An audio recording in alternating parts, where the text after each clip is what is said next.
Laugh. Oops.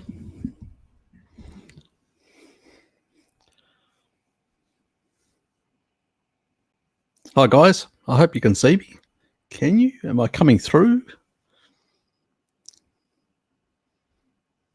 Okay.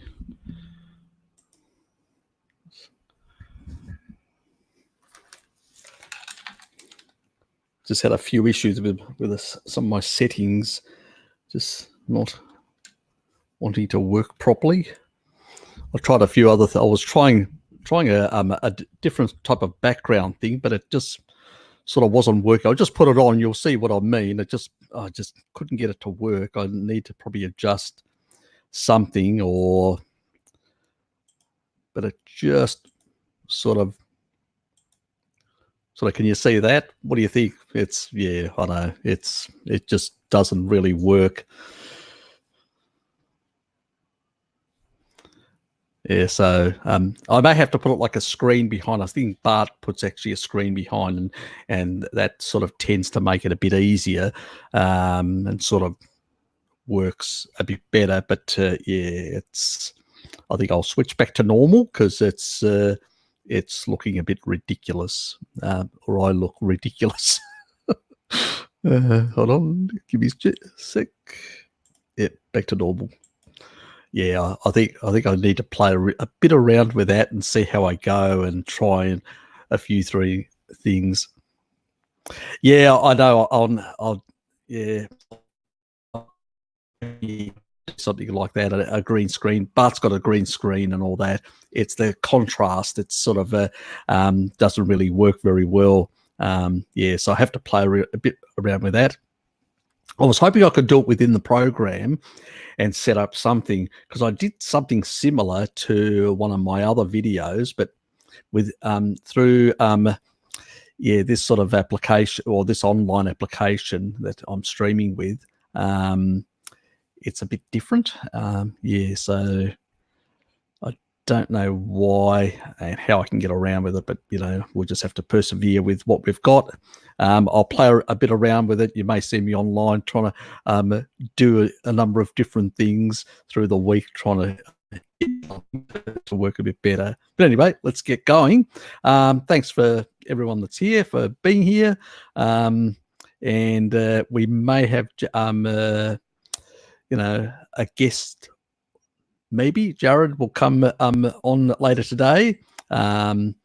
I've sent him a link, but it'll all depend on what his circumstances are. I think he's going out with his partner for a bit of a walk. So I said to him, look, go and enjoy the sun, or go and have that special time with the person you love. And if you get back in time, fine, come online. You've got the link. If not, some other time, that's fine. I'm easy. So let's get on with it. Any questions, guys? Anything of interest? I'll just go through haven't actually looked.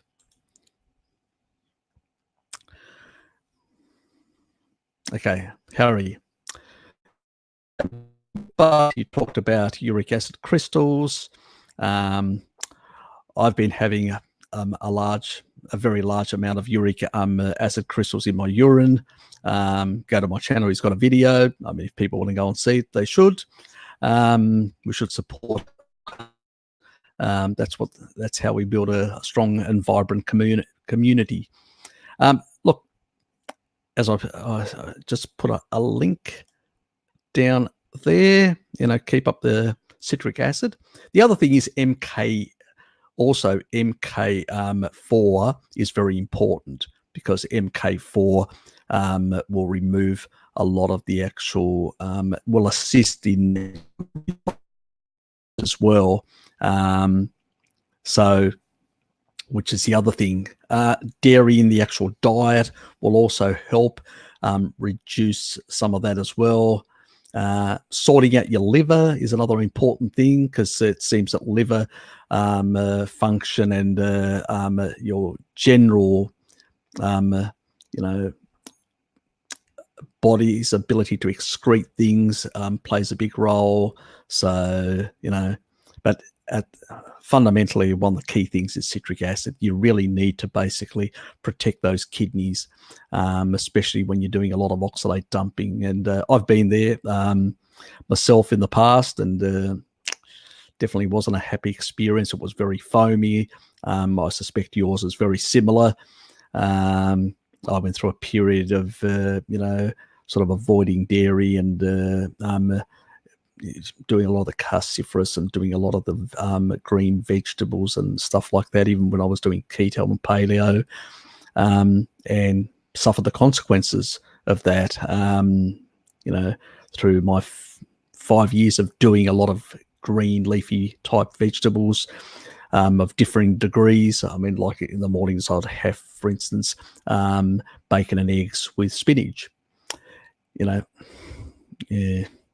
There was no dairy there, no calcium to sort of bind that and mitigate some of that oxalate. So as a consequence, half a bag full of every day. It's just crazy. And within those 5 years, I ended up with being in hospital 3 times, hospitalized for kidney stones.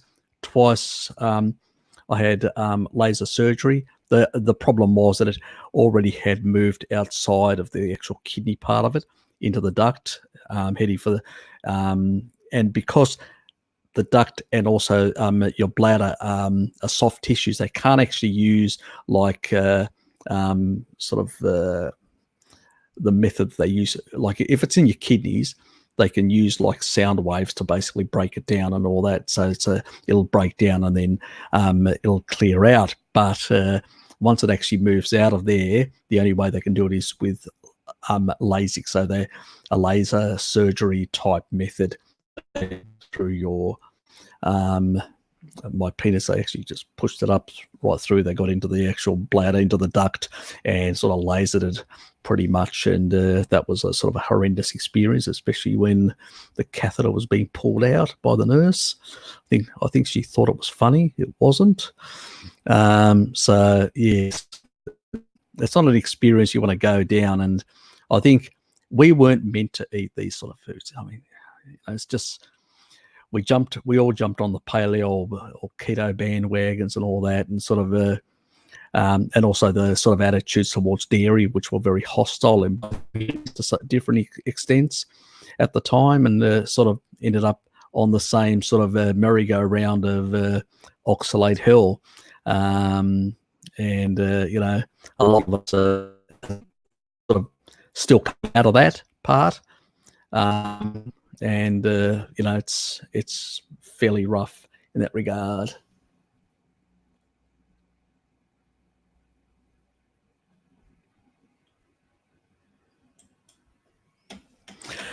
Yes. Now let me just go through some of this. Just quickly pop these up. Just to acknowledge people, and some of their comments. Thanks, Honest. That's good. This new microphone is definitely better than the old one. It's definitely done the thing. Yep, yeah. What I said a bit earlier. I need to get something better. Made my hair frizzy. Yeah. Oh well, you got to get some cuteness out of something. Yeah, I know. Normal is fine. I think sometimes we overdo these things of, at the end of the day, it's the message, not really the beautiful graphics.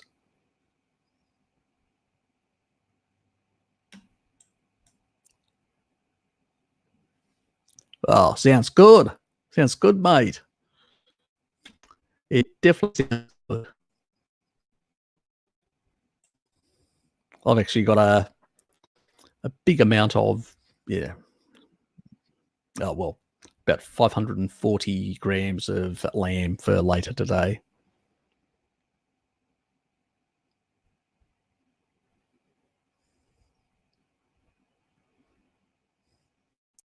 I expect it's glucose it's a, no, I mean, there are some rare conditions that you can certain get some sort of dysregulation, but it's extremely rare.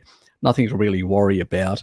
I mean, it's basically a demand driven. I mean, Cahill in the when was it? This experiment. This was out of where they put people into a nutritional ketosis state, and they infused them with insulin to actually drop down their glucose in their blood quite a bit, which would have killed somebody. But there was enough ketones in there and fatty acids to basically support the normal functioning. They weren't optimal, but they were normal functioning.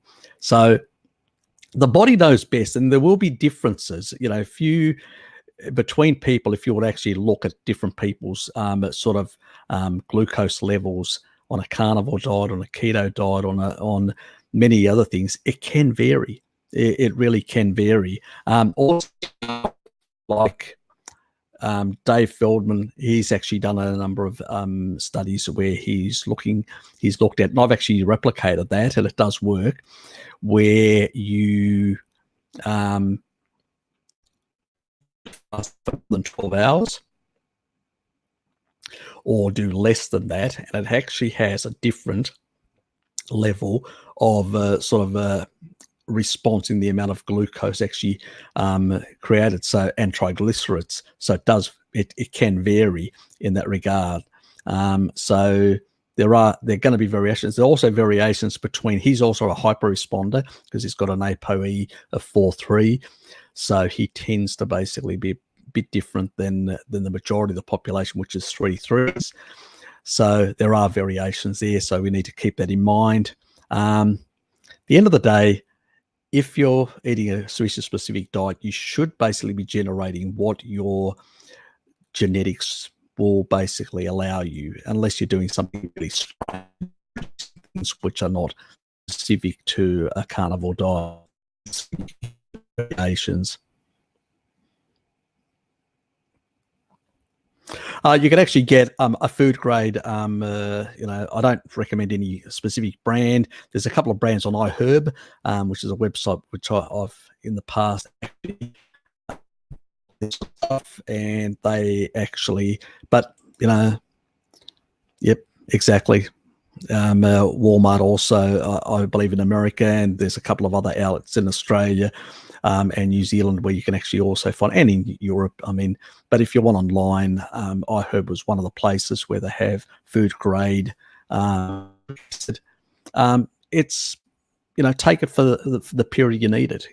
I mean, it's not something. It's a supplement not to be taken forever. It's a supplement to be taken, a food grade type substance that will help you to deal with the oxalate dumping.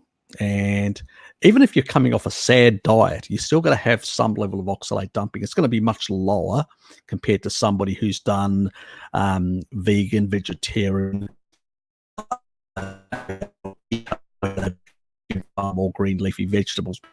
Those communities tend to consider those as healthy type, plant sources of anti-nutrients, really, not nutrition, but anyway.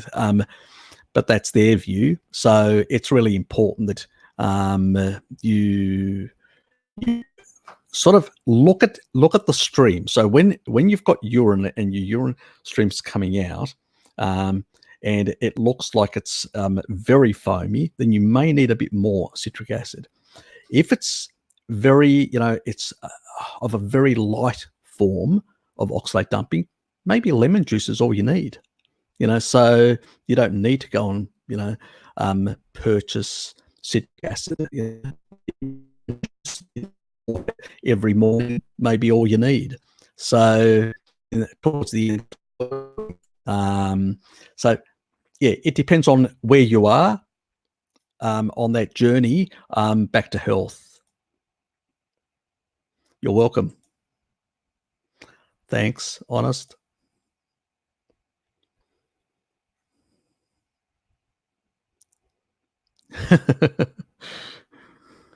Yes, it can be a good and for cleaning out your dishwasher and stuff like that. It can, yes, it has other uses as well in that regard. Any other questions, guys? I mean, last week we had quite a few that I just didn't get a chance to answer.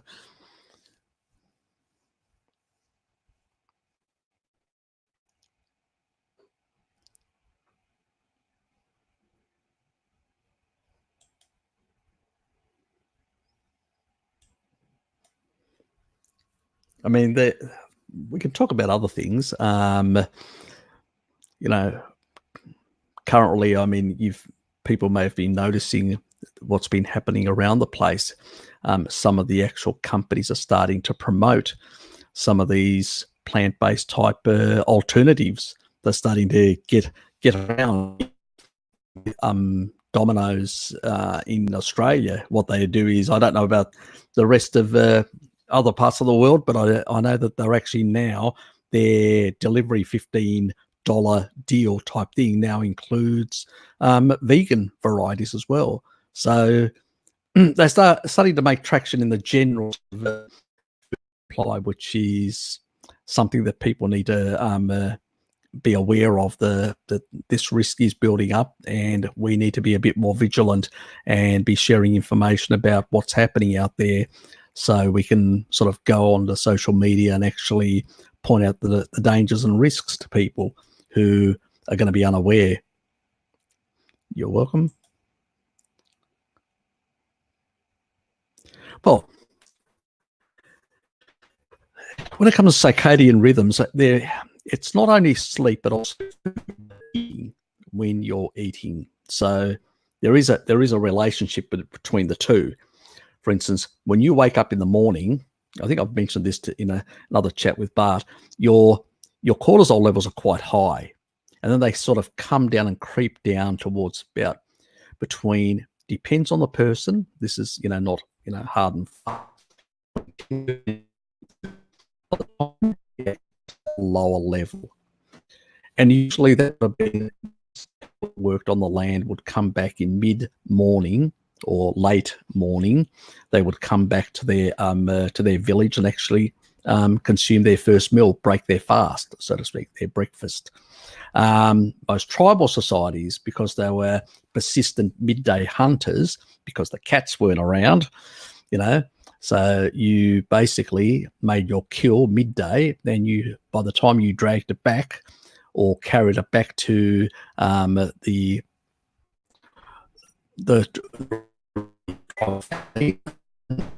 pretty much midday. So, we're meant to basically be consuming foods in those sort of, and you're out there in the sun, you're actually getting also the actual, a certain level of blue light much early in the morning, which wakes you up. It's the same thing with the cortisol. So light, cortisol, synergistically, it's part of that rhythm of life. And then by the time the afternoon comes, the level of blue light reduces, the level of red light increases, and I've got a pair of glasses that I wear in the evening, blue blocking glasses, so to basically not to undermine my melatonin production. So, and it's basically, then I would say the best time to sleep, which none of us do, unfortunately, these days, is probably between 10:30 to early hours in the morning, about so, and the bigger about 6:30, 6:37. So that's the sort of time frame you should be actually sleeping to for the best results. And the sort of eating pattern should be between that midday to afternoon sort of, or early evening period is the sort of the best time to eat. So a sort of a 6 or 8 hour window in that period of time is going to be the healthiest, and sleeping in the appropriate hours, which none of us do. I don't, I can tell you. But, that would be the best thing you could actually do.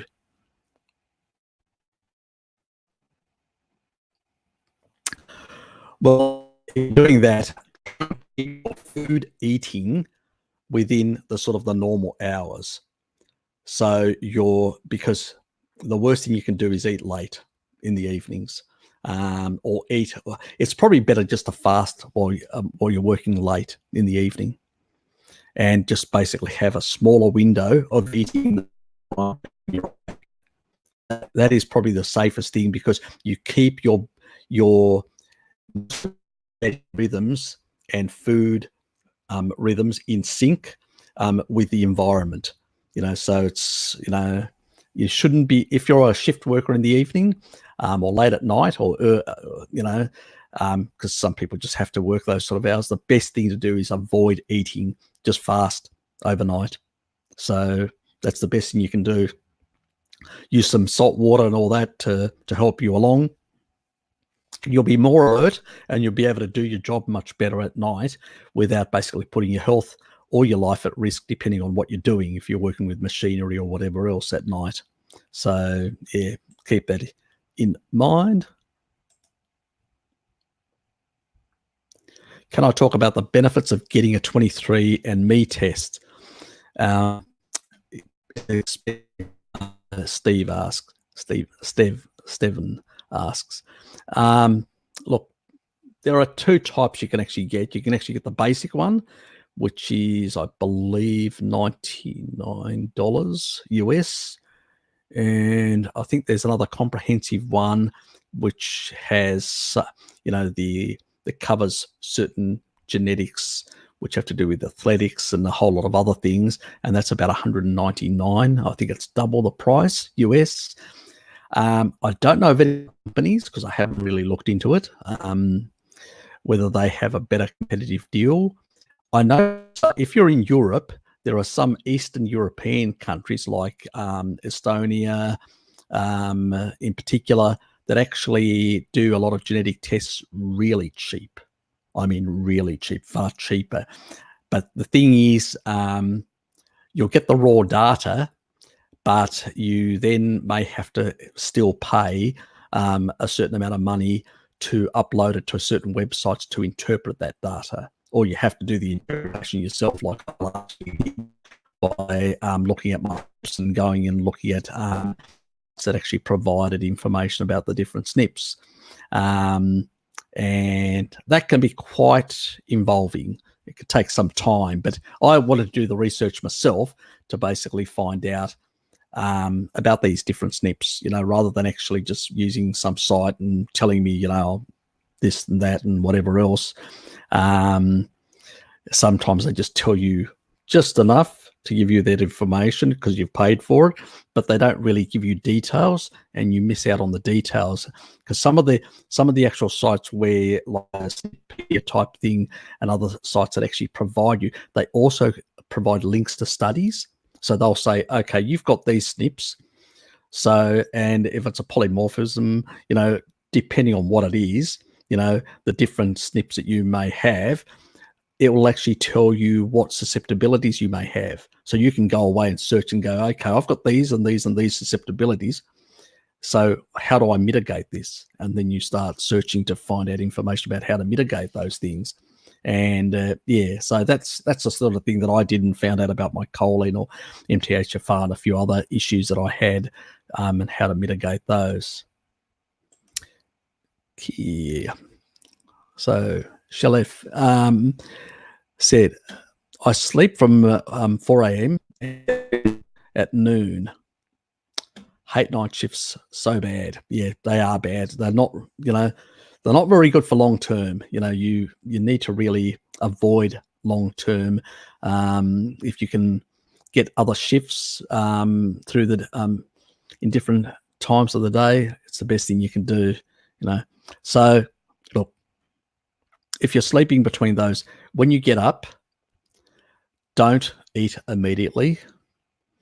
Sort of wait, have some fluids in the, the sort of first hour, sort of settle your stomach down, get your body, it takes a while for all your body functions to start working properly. Don't overload your body immediately. Like a lot of people do, they'll just shove things down their throat immediately the moment they wake up, especially the and then, have a light meal, and then have them, and half an hour later, have a bigger meal, and try and keep it by, by that time, by midday to the evening. So within that band, just eat within that, and don't eat anything right throughout the whole night, and right throughout your shift as you're working your night shift. Just fast through all those hours.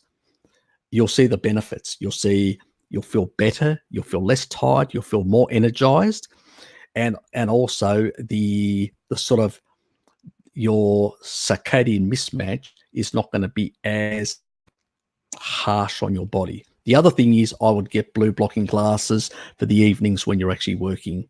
So, and that's what I would definitely use those, because they help you, and they will also means that you will end up with more melatonin by the morning. So when you try to attempt to sleep in the morning, you'll be able to sleep. Obviously, if you're, trying to sleep that early, make sure you lock into the place. Even if you can't, just get those sort of eye patches, those sort of eye covers, just get one of those, whatever. There are different sort of brands and all that, and use one of those. I suspect you may be already doing that. So, it's hard with shift workers. There's not many options in that regard. You can only give some feedback, some of that stuff.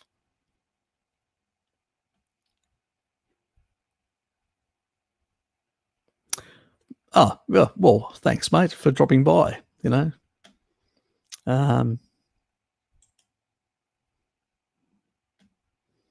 welcome. Yeah, she's pretty good.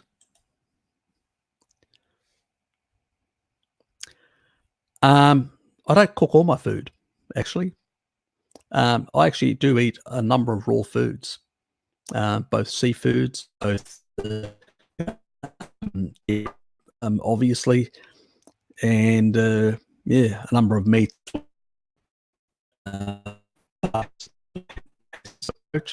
But I have my approach. But I do eat cooked food as well, so it varies. But usually I don't overcook it. It's usually rare, blue sometimes. So it may be like I'll pack pepper and salt on both sides. I'll let it rest, and basically sides really quickly, and it'll basically have a nice crust, and inside it will be basically raw. So I occasionally do that. It's just because it's a preference, but we have the capacity. We've had proven capacity over 1.5 million years of the capacity to consume cooked foods. And there are plenty of tribal populations, multi-generational tribal populations that also have cooked. But also, the societies have also had some of raw foods in their diet. But I think raw foods are important because what you're getting from them is proteolytic enzymes. And proteolytic enzymes are very important to the body. That's another discussion. I'm going to do a video on proteolytic enzymes from food, from animal foods, but that's for another day. So yes, it's I'm sort of in the middle, you could say, middle between the two camps of the cooked and uncooked camps in that regard. Each to their own. They were quite influential. The Rockefellers were quite influential in manipulating for their own interests. I mean, you have to remember that a lot of these elites have been part of benefit from industry. It's cheap. There are big margins. It's not basically, there's no grain conspiracy. It's just basically we've had grains for the last 11,000, 10,000 years. So most populations in the sort of the subtropical sort of areas and the tropical areas. So it's really that these guys, they saw they could make a lot of money You know, there's a lot of money in grains. There's profit margins. It's cheap to produce, and it stores well. You can transport it. You can store it for ages. It has a lot of benefits, like refined sugars. This is why all this sort of food has been pushed and promoted, and the science has been manipulated deliberately because there is profit to be made. You know, and if you take a look at most breads nowadays, they load them up with seed oils, they load them up with sugar and other preservatives, and they can stay on the shelves for ages without going hard or going off. You know, they literally they can withstand nearly anything. You know, that tells you something, that they should be basically, stuff that doesn't hold so well is going to be a problem digesting properly, and it's going to cause all sorts of havoc in your gut. And that's what happens, and that's why people with a lot of the modern foods now, the less they cook at home and the more they actually buy out, the more they're actually loading up their bodies with all sorts of these all of the issues, especially the emulsifiers. They're bad. They cause a lot of gut dysbiosis. So there's a lot of science behind it to show that. And unfortunately, a lot of people, are into the convenience sort of stuff, and it's a big problem. Well, look, I hope you get on a different sort of shift. It's important to not do long-term night shifts. They're not healthy. I mean, yes, but it's not worth the long-term health damage that it does cause. So yeah, just sort of focus on meals in the daytime and blue blocking glasses at night. Yeah, you need the glasses, also the wraparounds, because you've got when you're actually working in an environment, you're also got a lot of other lights that are around. So you're going to get from the sides, sort of a blue light coming through. So you need to literally have the wraparound type in a work environment. Like at home, it's not an issue. Just looking at a screen, your TV and stuff like that. You need those round types, but if you're working in a work environment where there's a lot of lighting, yeah, that can be a problem if you don't have the appropriate sort of gear.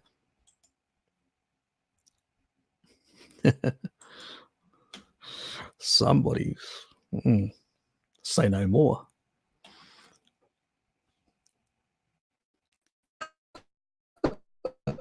Nice one, mate. Hello, people. Decided to tune in due to insomnia. It's a good excuse. Thanks, mate.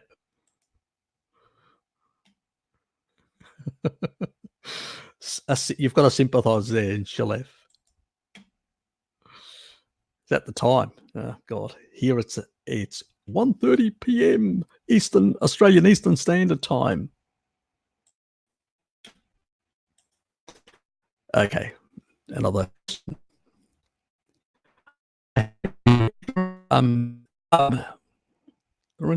To you and your channel. This question is who are in regards to nutrition? Well, you put it like that, I'm sort of a nobody in a sense. Like a lot of other people in the carnivore community, I sort of went through in my own history of cardiovascular disease and problems related to a sad diet that was on for many years.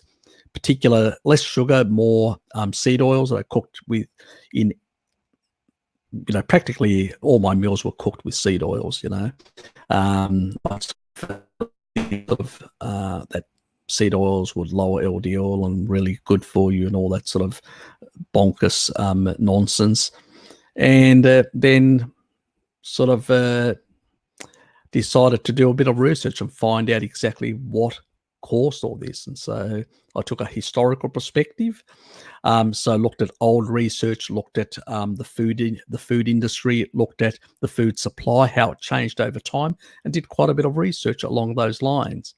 Now, my field is IT and cartography, And so, and you know, we do a lot of stuff, analytics. I mean, it's called cold data. So I know how to analyze data. I know how to look or see errors or issues with data and compare to other people. And so for me, it was much easier. And also I had an interest in science from a young age. I actually had an interest to become a physicist when I was really young. So I'd been reading all sorts of literature in the sciences, but not, in like Freud and Reich, his favorite student, and all sorts of other things. What I hadn't actually looked into the nutritional field, because it just didn't interest me until I had my heart condition. And then I just sort of plowed into it and sort of, probably read well over 1,000, looked into all sorts of stuff to try and understand what works and what doesn't. And at the end of the day, I've probably done the level of research that somebody would do if they went through standard academia. So what makes them more valuable? Just because they've basically learned a couple of things and parroted the same stuff and got the marks.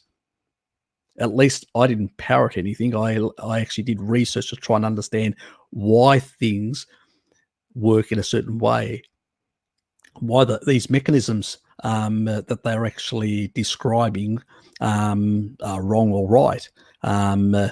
What causes lipid peroxidation, and finding research that actually showed mechanistically what actually happens, not this sort of pseudo science of epidemiology that tells us nothing.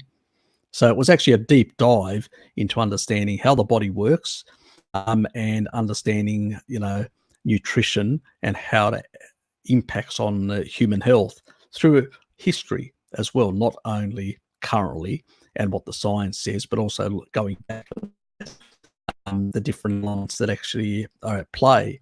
So, well, are they?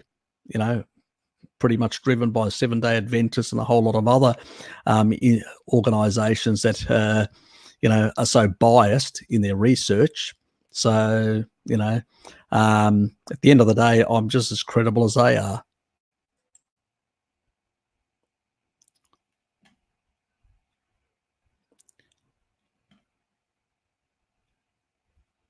Yep, comment. There's another comment. And honest with her emojis. Okay, let's see whatever. It's another comment. Okay. Any other questions, guys?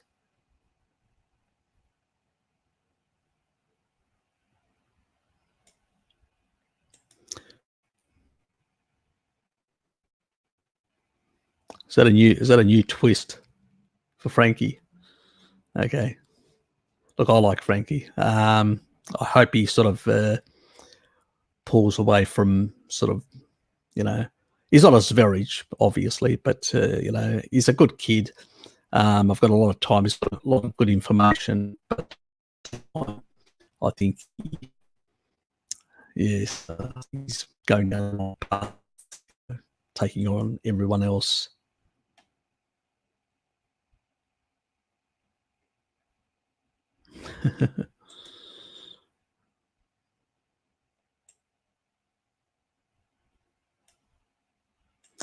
Okay, I wear prescription safety glasses on the floor. Is there a film or something I could get? Don't know. I know there are. Is it in Japan? Look. Somebody actually mentioned to me that they think that in Japan you may be able to get a glasses, but I'm not sure. I'll try and find out for you. No promises. See what I can find. Yeah, you may have to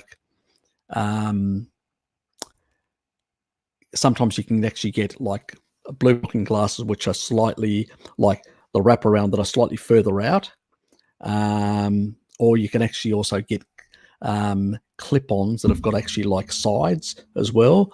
So there are certain variations. So maybe, yeah, you may have to do a bit of a search, like on eBay or something like that, and see what you can find.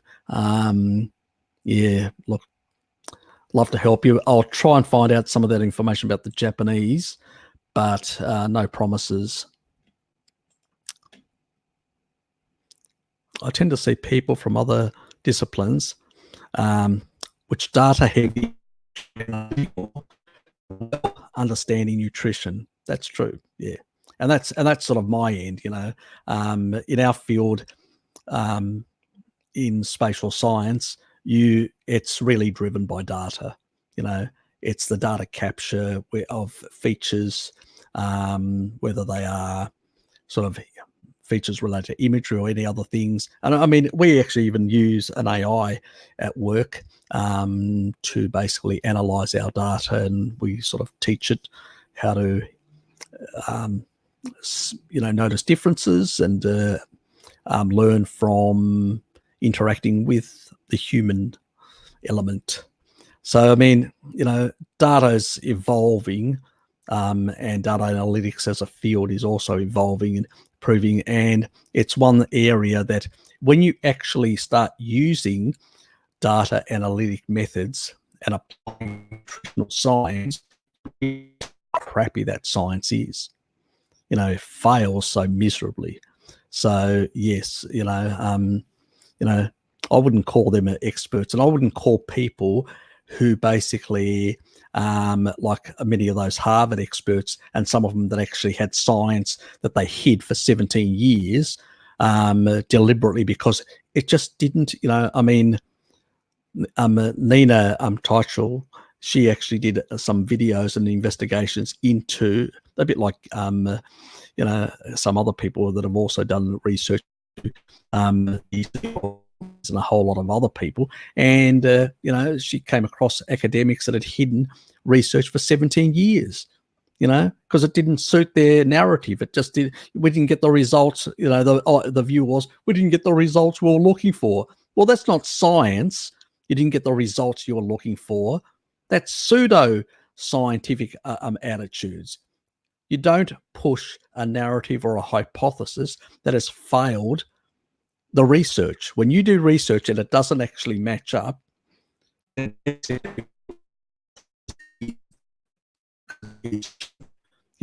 some stage, welcome, mate. And at some stage, you've got to jettison that sort of stuff. What's your take on this, mate? First of all, can you hear me? Yeah, I can hear you. Okay, right on. Hey, everyone. Oh, yeah. Well, I mean, academia is not out of the reach of the corruptive nature of ego and interest, I guess, right? It's not this altruistic, benevolent quest for truth, unfortunately. Precisely. That doesn't mean that there aren't people in the institution who do good work, but definitely doesn't mean that anybody with an expert credential behind their name knows what they're talking about. Yeah, and that's exactly it. That people need to understand academics at the end of the day. And, you'll find bullies amongst them, psychopaths, all sorts of nasty characters, like Ansel Keys.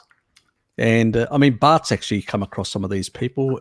He was pretty much bullied in academia and literally forced out of academia from being bullied and mistreated and all that. So he had a bit of a breakdown as well, having, the assaults of the so-called, experts. The reality is people need to realize, the science in nutrition is piss poor. And when they do half decent studies, and most of the randomized control studies and the clinical studies, they're done over a very short amount of time.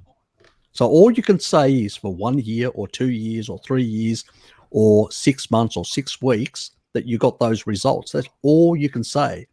You can't infer or extrapolate from that will be a lifetime thing, And this is the problem with these people. They make all these extrapolations and assumptions, and we end up where we're at, unfortunately. Yeah, I think for Bart's case specifically, he was refusing to concede that statins were good. Basically, I don't want to speak for him on that issue, but that's what I've heard him say in the past. Well, like me, he views statins as a mitochondrial poison in that sense, and there's good reason for it. I mean, because one of the pathways further. I mean, it inhibits a number of things, not only cholesterol. It inhibits basically coenzyme Q10. Coenzyme Q10 is critical to that first part of the actual those complexes in the inner mitochondrial membrane of the mitochondria. So you've got CoA, and so in order to transfer, this is for the electron chain to work properly, you need coenzyme Q10 there. And without it, it doesn't function optimally. So if you get very little from the diet and very little that actually gets into your system, you are suboptimal.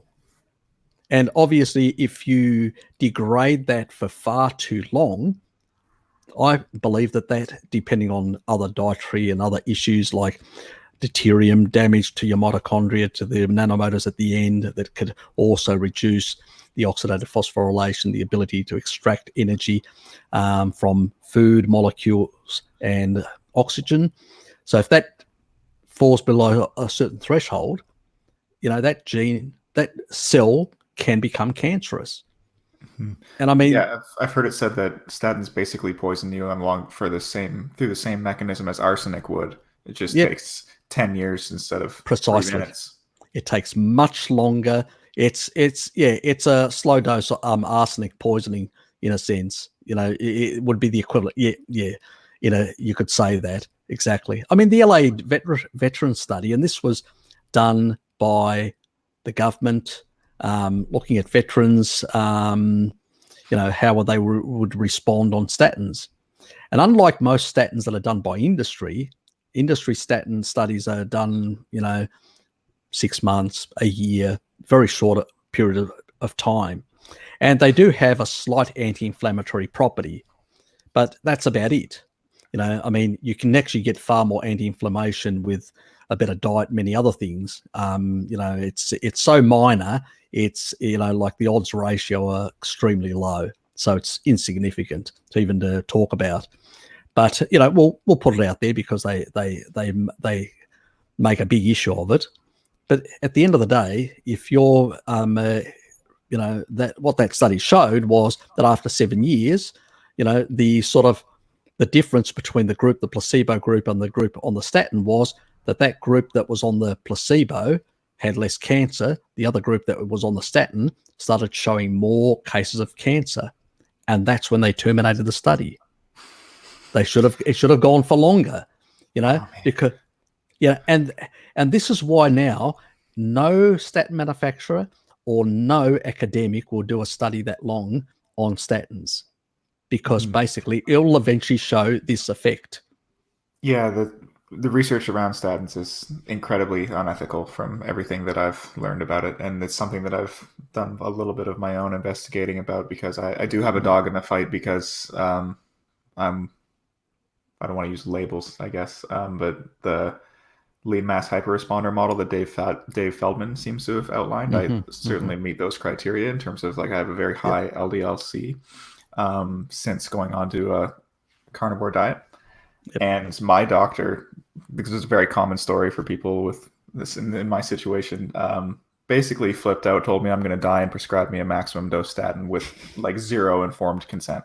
I'm 31, by the way. I was 30 when this happened. Like, that's it's ridiculous. Yeah, and it's something that I think that it kind of highlights how, if you're going to pursue these avenues of addressing your own problems through diet, addressing your own problems for your health that way, you need to be your own advocate, right? You need to be able to inform yourself about the realities for these things, because the evidence that you'll encounter if you're just going.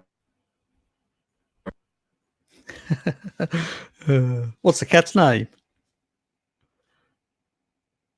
Can you hear me? Hold on.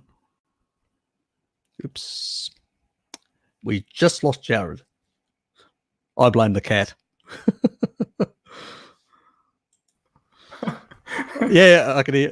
I said I blame the cat. I don't know what she stepped on my keyboard. It made me quit out. I was just going to say you can't just trust the opinion of somebody with a credential behind their name. And statins are just sort of just typify this paradigm a little bit for me.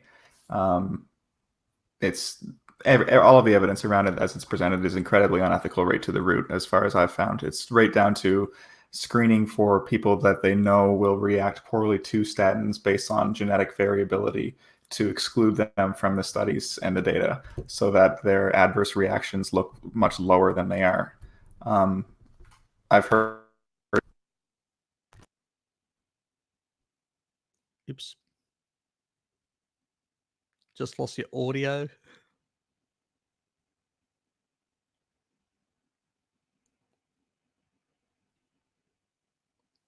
I don't think we can hear you, Jared. We just lost your audio.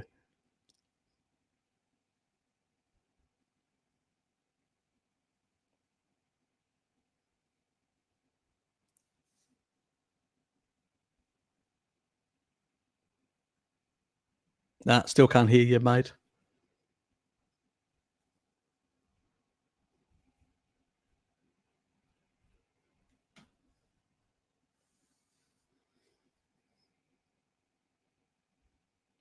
Do you want me to bring you back? Try coming back in.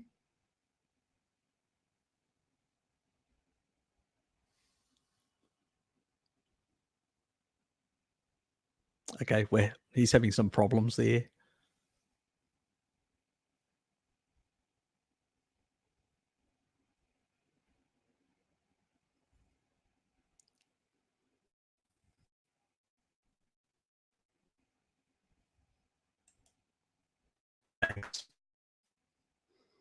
Yes, I have lived it.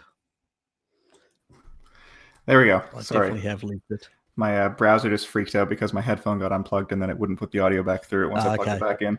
Yeah, gotcha. That's okay. Yeah, technology. Cats. And cats. They don't mix. No. Yeah, look, I'm in total agreement with you on that. A lot of the actual studies that are done by the pharmaceutical industries are done in that fashion. They basically get a large amount of people in first, and then they exclude those who have side effects, and they do multiple additional studies. Some of this has actually come out in the media where they've done up to 6 or 7 studies, and it's only the last study they publish. They ignore all the previous ones where they've culled the numbers down to certain people that will respond less adversely due to genetics or other factors compared to the others. So it is dodgy as dog shit. So that is why we're having so much medication sort of being scrutinized or unreliable or withdrawn. They make the profits. They make so much, billions and billions of dollars. They tie people in courts for years and years, and they make it. They're the most profitable drug globally. Oh, exactly. You know. Yeah. If anyone in the chat's interested in learning about this stuff, I'll type his name in. There's I was actually referred to him by Bart, but Dr. Asim Malhotra. Yep, he's really good. He does a really good job just outlining exactly the reasons why the evidence for the efficacy of statins isn't scientific, basically.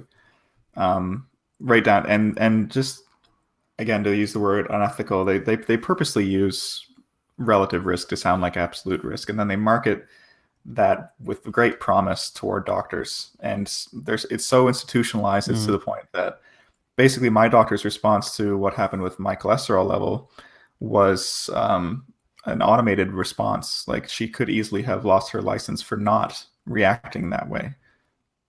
That's the unfortunate thing. It's sort of what they call the duty of care, that they have to comply with the actual requirements by the medical boards. Yeah, and that's, look, it's international. Different countries have slight different variations or freedoms for their doctors, but a large proportion of them, especially in the English-speaking countries, I've noticed it's far more draconian when it comes to that control, because that's where most of these companies are. So they've pushed for these more draconian controls over doctors. And pretty much most doctors only get their information from drug reps, which is pretty piss poor. And the way that it's evaluated for cholesterol too is it's basically one-dimensional. It's basically if you have a score that's over this number, then the response is statin, and that's exactly all there is to it. There's no context given for what you're eating, for your blood pressure, for your inflammation levels, for any of precisely. Yeah. Look, they're not looking at any of these other factors, and unfortunately, that's the sort of the thinking or the mentality that actually exists out there, and it's the same sort of situation with blood pressure tablets. It's if you go across every single category of medicine, it's the same approach, which is quite appalling. The other thing is doctors actually don't understand how to take blood pressure. I know this sounds ridiculous. This sounds, amazing, but you can actually go to a number of academic researchers and where they've actually done the proper studies on this sort of stuff and show exactly how, certain people in different states, they can actually have a certain response. There's one response. It's called the white coat response, where people, when they're with a doctor, their blood pressure shoots up. When they're not with a doctor, it's usually down normal. So there are a whole lot of variations, and so I mean, there's one approach that's actually recommended, and I can't remember which institute. It's a medical institute in the US. Will come to me anyway, and they sort of recommend a protocol, and that is basically how you need to basically be in a rested situation. Your legs need to be forward and rested, and so you shouldn't be, your legs shouldn't be dangling at all. So there's a lot of a lot of people don't realize. One, you have to be relaxed for 5 minutes, completely relaxed. Your hands need to be basically placed on the side of a bench or chairs that have actually got handles, where you can actually just rest your hands, because they have to be at rest. Your whole body has to be at rest and comfortable. So you're basically, and then you take and you shouldn't be talking. Your doctor shouldn't be talking to you at all. So what you're saying is all of this physiological positioning and motion in your body will affect the reading. Precisely. And in order to establish that control, it has to be taken in a certain way. So you need to do all these things before you can actually take a proper blood, and you need to take a couple, like each time the person comes in, take another one and assess the average between those. That's one thing. There's another thing also, people that are highly stressed, which they are nowadays, especially with the foods they eat and a lot of the other things they do, there is the parasympathetic the nervous system side as well. So if you want to calm the body, you can actually drop your blood pressure from a very high level. Like when I do intense exercise, you should do it yourself and try it. Do intense exercise, and then basically, do breathing exercises, like deep breathing and, blowing out and holding it a bit and then blowing out, and do that for 8, 10, 12 times, and then take your blood pressure. You can drop from, 20 points, quite substantial. Yeah, this is so you need that is a calming effect.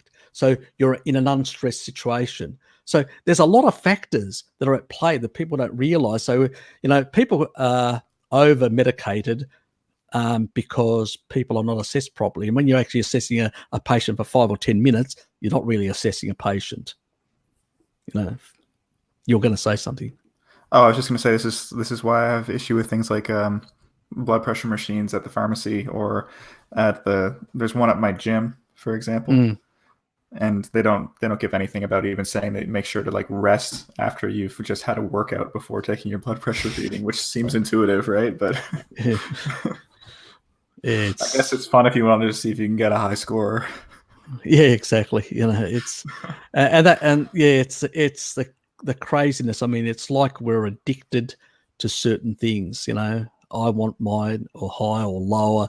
There's normality's been thrown out the window, and we're sort of, yeah. So if you go to your doctor, tell them to shut up, or, in a nice, polite way, and basically just rest. Maybe before you enter, do those breathing exercises to lower your stress levels, to basically, calm yourself, be in a very calmed sort of state. So when your blood pressure is taken, the reading is much closer to what it really is in a rested state, rather than some artificially elevated state, Right. because of other circumstances.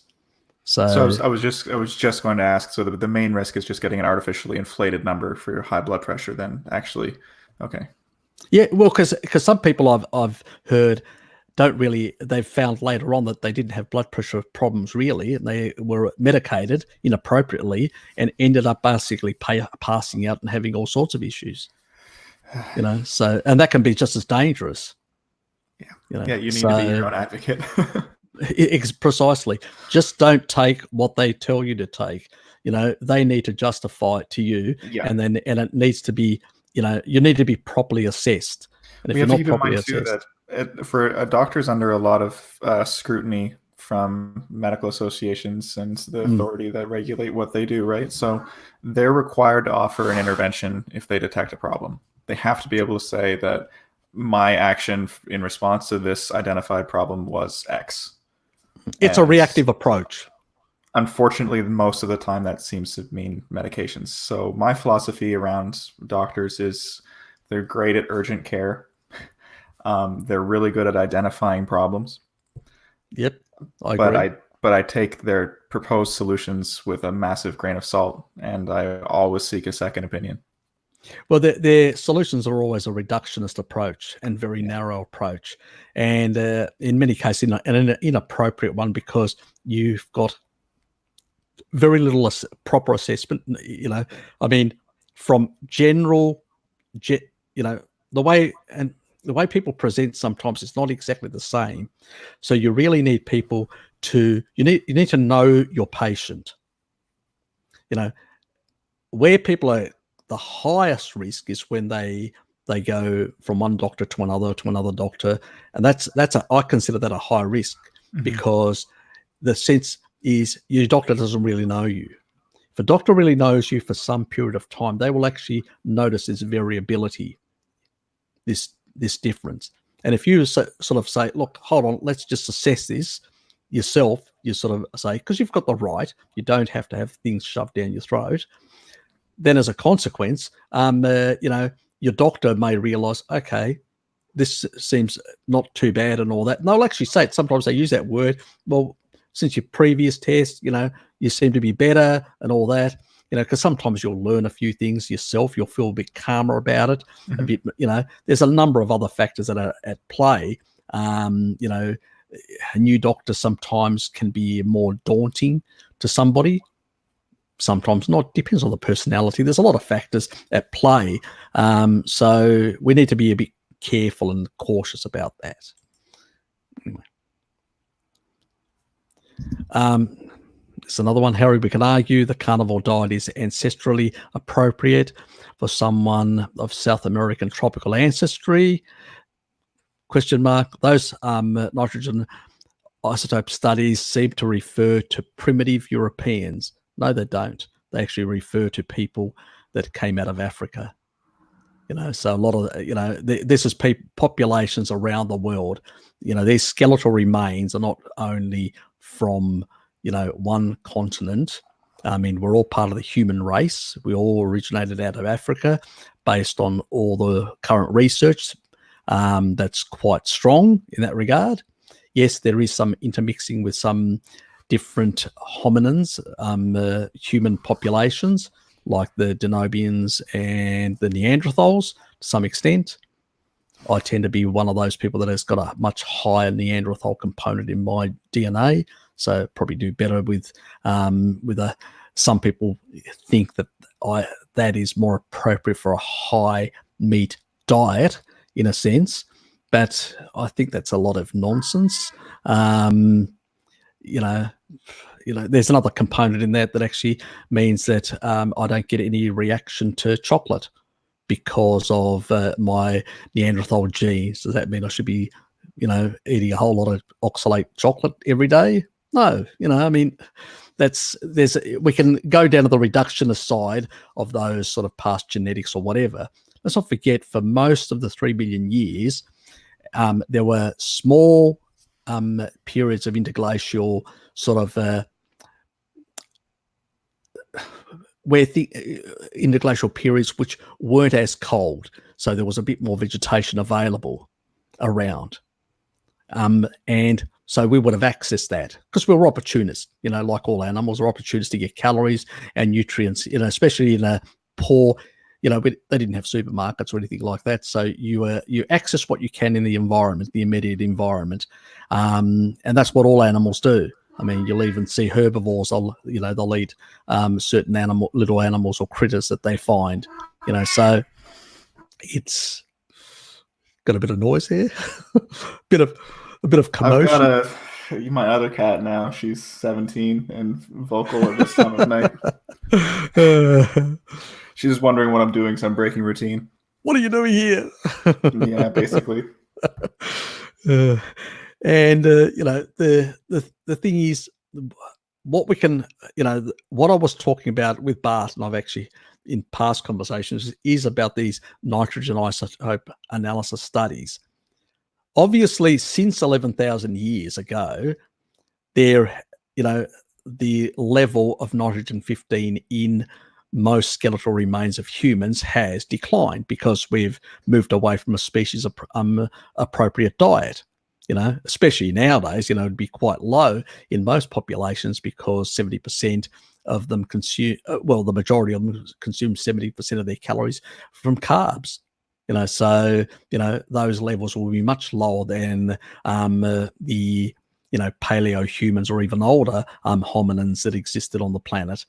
So I would say to most people, 3 million years is more than enough of evolutionary time to adapt to meat. Far more than enough. And I think that should be our base food. All other foods, dairy included, basically is eggs, is an adaptation. How well are you adapted to those foods or not? Yeah, I don't think that we fought and survived our way to the top of the food chain to eat quinoa. Exactly. And that's what a lot of people seem to forget. That we basically got to the top because we were the best predator by a country mile. Yeah, and that is why we got to the top. Hunting, as Bart was describing. Or was exactly. it you? It was me. It was you, sorry, yeah. Midday hunting, midday persistent hunting, Yeah. And I think I've, in my video on the chimps, I actually talk a bit about that and talk about the different muscle fibers that, the evolutionary changes away from the chimps, and their different muscle fibers and all that. And, and why they are more glycolytically intense, the chimps, and why they need to use meat to convert through gluconeogenesis, because they have very little storage space. If you look at most chimps, 0.005, it's not non-existent, basically, as Bart would agree with me. It pretty much is so little but that's a restriction on them because they don't have the persistence. They don't have the energy on board to basically venture further out. So they basically kill an animal, consume it, take that meat, replenish, go into a very high gluconeogenesis sort of production of new glucose, replete those muscles, especially their arms and all that, because they don't have. We've got the reverse. We've got more glycogen stores in our feet compared to the top part of our body. We've done that swap between the chimps. They need that explosive power to get. So they need more glycogen stores and that explosive power to get very high up, and those fast twitching fibers. But it doesn't last for very long. They burn through that like there's no tomorrow. They get up there, and then they basically, if they grab the monkey and they throw it down and kill it with gravity, that's it. Then they just come down in a lazily way, and they basically sit there trying to eat another animal. And they also don't replenish it as easily as what you're saying. Well, what happens is, because they've burnt through all that glycogen, they need to eat that animal and then basically rebuild those glycogen stores, because they burn through quite a bit when they have that explosive, where they move through the canopus, within those trees and try to get to those little monkeys up there, which they kill using gravity. The explosive speed that they move through is just incredible. Humans can't even get anywhere near that. Forget it. It's not going to happen. I mean, not even our legs we can move it so rapidly as they can move with their hands. So it's with their arms, hands. That whole upper body part. So they're built specifically to access that. Now, people may say, well, they live off glycogen. Why aren't they eating fruit? Well, just think of it. If you're eating fruit to replete those, what would happen? You would be in severe glycemic shock. That is why. Most animals avoid sugar. They have seasonal sugar, but they avoid sugar because it's so deleterious to their health. Ruminants don't consume sugar. They eat fiber. Their bacteria, their protozoa, and some other small organisms like yeasts and stuff like that ferment all that fiber, and then their final stomach is an acid stomach like ours. They actually consume those little animals that have overgrown, and so basically you could think of their initial guts, like Bart has actually spoken about that, has an area like a field where they're actually consuming the grass, and then basically they're giving their bodies up to the cow for that protein and fat and all that, and most animals in nature basically are low carbohydrate animals. Find me one that actually consumes massive amounts of sugar. There's very few, and those that do have specific mechanisms to deal with that. And the other thing is they don't live as long. They live very short lives. So, it's just bunkus nonsense, that only the vegetards would support or argue for. So, look, I think I would always argue in favor of the 3 million years of evolutionary isotope analysis studies that actually nail that. And I would ignore the rest of it's adaptation. How much, if you come from the tropics, you may have more adaptation, more amylase, where you can break down more starch and sugar. And if you're doing a lot of physical work, you can, replete part of it as glycogen like people did in the past. But people didn't consume a lot. I've actually spoken about, because I've been in Asia since I was 18 years of age. I'm 53 now. And I've seen people consumed very small amounts of carbohydrate, and they did a lot of physical work. Now they're consuming shitloads of carbs because they're all in the middle classes, and they're all becoming diabetic at double the rates of Europeans and North Americans. So don't give me that shit. That is just crap. They were basically undernourished on very little carbs and a bit of meat and all that. And they were basically undernourished for many years. Most humanity has been. We broke out of Africa and we scattered throughout the whole world looking for more calories, because until we got to civilization, we had to struggle to get every single bloody calorie out there, and people just don't realize that. And you can see it in tribal societies how much time they put in, and how much there is so much ceremony around the hunt and stuff like that, how important it is to them. We've lost that. We don't have that cultural knowledge, so we can't relate.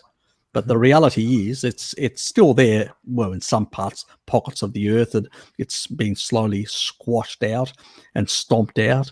If you go to parts of Southern Africa, the Samburu people are basically being relegated into shanty towns. and their women turn into whores to basically support them. It's just ridiculous, and most of these areas have been turned into parks, national parks, to protect the animals. And they've lost their traditional hunting grounds, and they're not able to hunt the animals that they used to, and they're basically forced onto rationed diets, and precisely their health reflects that, unfortunately. And what happens to these lands with less predators? Desertification. They turn into deserts, and more they degrade. And they've been noted that these areas have degraded. So you take out the predator out, which was the human in this case, and you've degraded from overgrazing. Same thing happened in Australia. Aborigines now are in our supermarkets, our local Indigenous people, North American as well. And what happens is nobody, overgrazing that happens, and drying out of different parts of the country. And as a consequence, greater risk of fires and stuff like that. Let alone we don't use traditional methods that the North American Plain Indians and the Australian Aborigines used. Both these continents, the reason why we see such high fires, you don't see these big fires in Japan, you don't see them in Europe, you don't see them in Central Asia, you do not see them in the tropics, unless you see them in areas where they're actually burning down to basically put crops, like happens in Indonesia. But that's because not animal products, but for crops, it's a different, and palm oil, But in countries like Australia and North America, they were basically pasture type lands. The Indigenous people burnt the whole friggin' country, created pastures, got rid of the trees to a large extent. So were massive pastures for ruminants, buffalo for North America, in Australia for kangaroos. And what has happened is now we've reduced the pasture lands of these parts of the world, and the buffalo just died out to a large extent. And in Australia, the kangaroos have become a pest. They are in such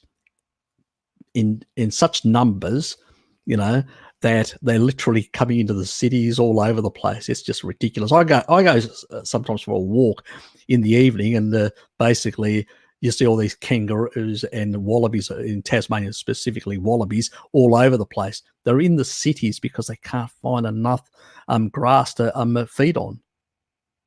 It's just ridiculous. They make good cat food. I know. I feed my cats about like a half raw diet, and then I supplement it with some canned food because of my 17-year-old there who won't eat just raw food. But one of the ones that I get, I just look for ones that have minimal ingredients, and it's mostly kangaroo meat. Okay. I'm not surprised. I know a lot of the actual products, are sort of canned and stuff like that we export. There's I think only Russians and a few other parts of the world use it for food consumption, but it's a limited, and a bit in Australia as well. We better move on. I'm sort of neglecting my followers. Thank you. Let's go down and see whether we've got any other questions. Okay. You want to answer this one?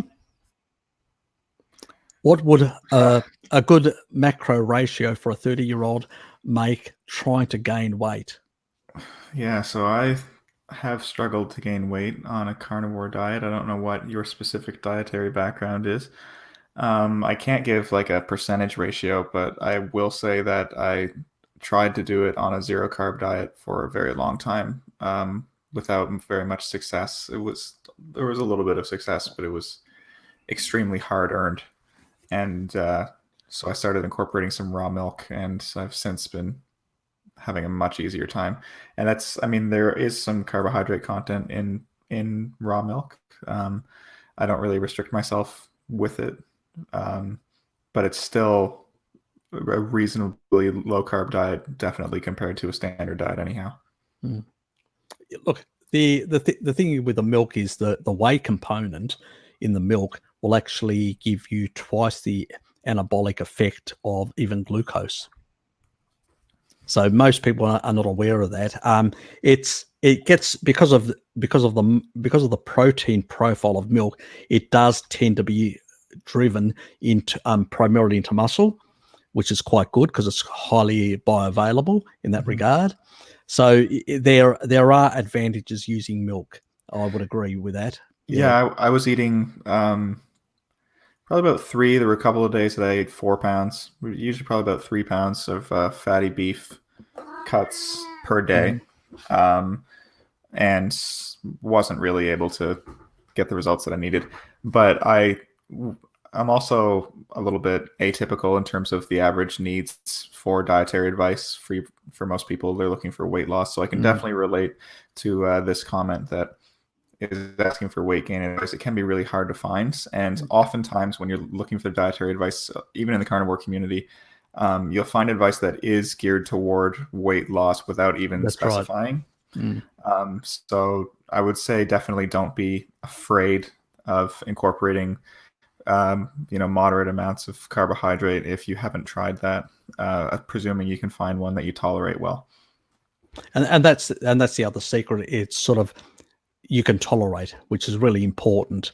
It may be honey for some people. It may be sort of eggs for other people. It's a sort of a mixed bag because a lot of people have different sensitivities due to genetics. Some not due to genetics, but just because of their previous diet, which has caused them all sorts of dysbiosis and other issues that they're still working through. So different people are at a different stage of their journey. And so, it's perseverance, trying things. Don't get disheartened, as I say, Rome wasn't built in a day, and it wasn't. And the same thing with your diet. If you've harmed your body to a certain extent over a number of decades, it's going to take a while. Yeah, you can't rush healing, and also progress and healing are not necessarily like a linear trajectory either. Precisely, yeah.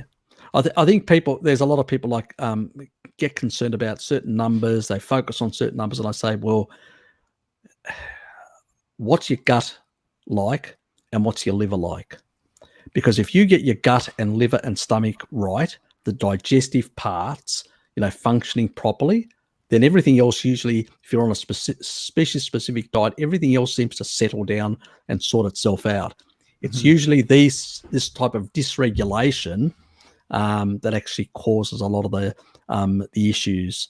And sort of, I've noticed with a lot of people, that whether it's keto diarrhea or whatever, it's usually keto diarrhea is a liver, a bile acid sort of malabsorption issue. That's what it is, and that's because people have been on low fat, high carb diets for donkey's years, and they've created all of these issues.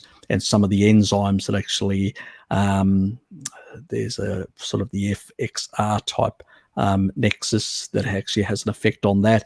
Elliot actually did a really good video on that. I just recently, because somebody actually commented last week, and I actually did one there, but I actually did notice one thing that he actually, it's probably just oversight on his side. He's pretty cluey on that. He didn't mention MK4 that also plays a very important role in bile acid synthesis and regulation. So that's another important factor. It's, again, that synergistic effect of the fat soluble vitamins that are very important in good liver function. And then there are people like myself with a choline, with a number of SNPs in our genetics that have a choline, deficit, insufficiency, or the ability to endogenously produce from methionine. So that's another factor that I have. So you need to consider whether, some people can't eat liver and eggs. Okay, get a supplement, a choline supplement. If you can't, get a good high quality supplement and use that. Can you eat squid? Squid has quite a bit of choline as well, so use that. That's another option if you like seafood. So there are food. I try to steer people away from supplements, more to food options. But sometimes people have aversions to all sorts of things other than steak, and you go, okay, what are we going to do with this guy, or this person or whatever? You know what I mean? So sometimes you say, okay, let's fix the problem. Let's give them choline supplement. Let's fix the problem, their fatty liver and all those other issues. Let's just, because you need choline to transport fat out of your liver. Let's fix that problem, and then we'll consider all the other stuff. And usually, if some people have got neurological issues, acetylcholine, you're basically very important for your brain function. Usually, some of that also resolves. I've actually found that people that think they've got some neurological issue, it's just basically they've got these SNPs, and they need more choline in their diet, and it usually resolves some of these issues as well. So eggs and liver would be the two primary sources you would recommend for choline. If you I would. Egg yolks, I guess it would be.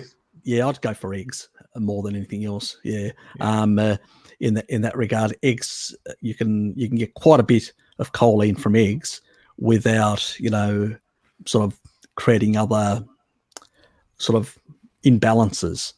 So because eggs you can do all year round. Liver is fine for summer because you get enough vitamin D. So it's all about balancing A with D3 and getting enough MK4 in there to sort of work synergistically together. So that's my sort of approach. Small amounts of liver, fine. Even if every day you're just having small amounts, because tribal people, when they killed an animal, they would take the liver, they would cut little bits, and they'll give every tribal member a bit. It's like here's your tablet, for the day. Mm-hmm. So, it's just, here's your additional B vitamins and choline and vitamin and retinol and, things like that. So that's the way I see it.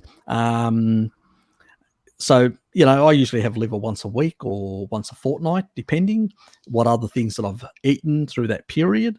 So I've got now an understanding of what nutrients are in the different foods, and so I know how to sort of balance those things out.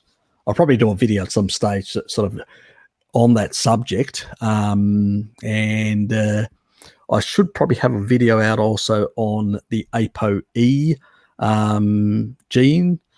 And I think you'll be interested in that one. I've got a different hypothesis and a different spin on the whole thing. I think most of the ideas on the ApoE gene out there are bonkers, and so is the diets that they recommend. So the ApoE4 allele would be the Alzheimer's risk thing. Yep.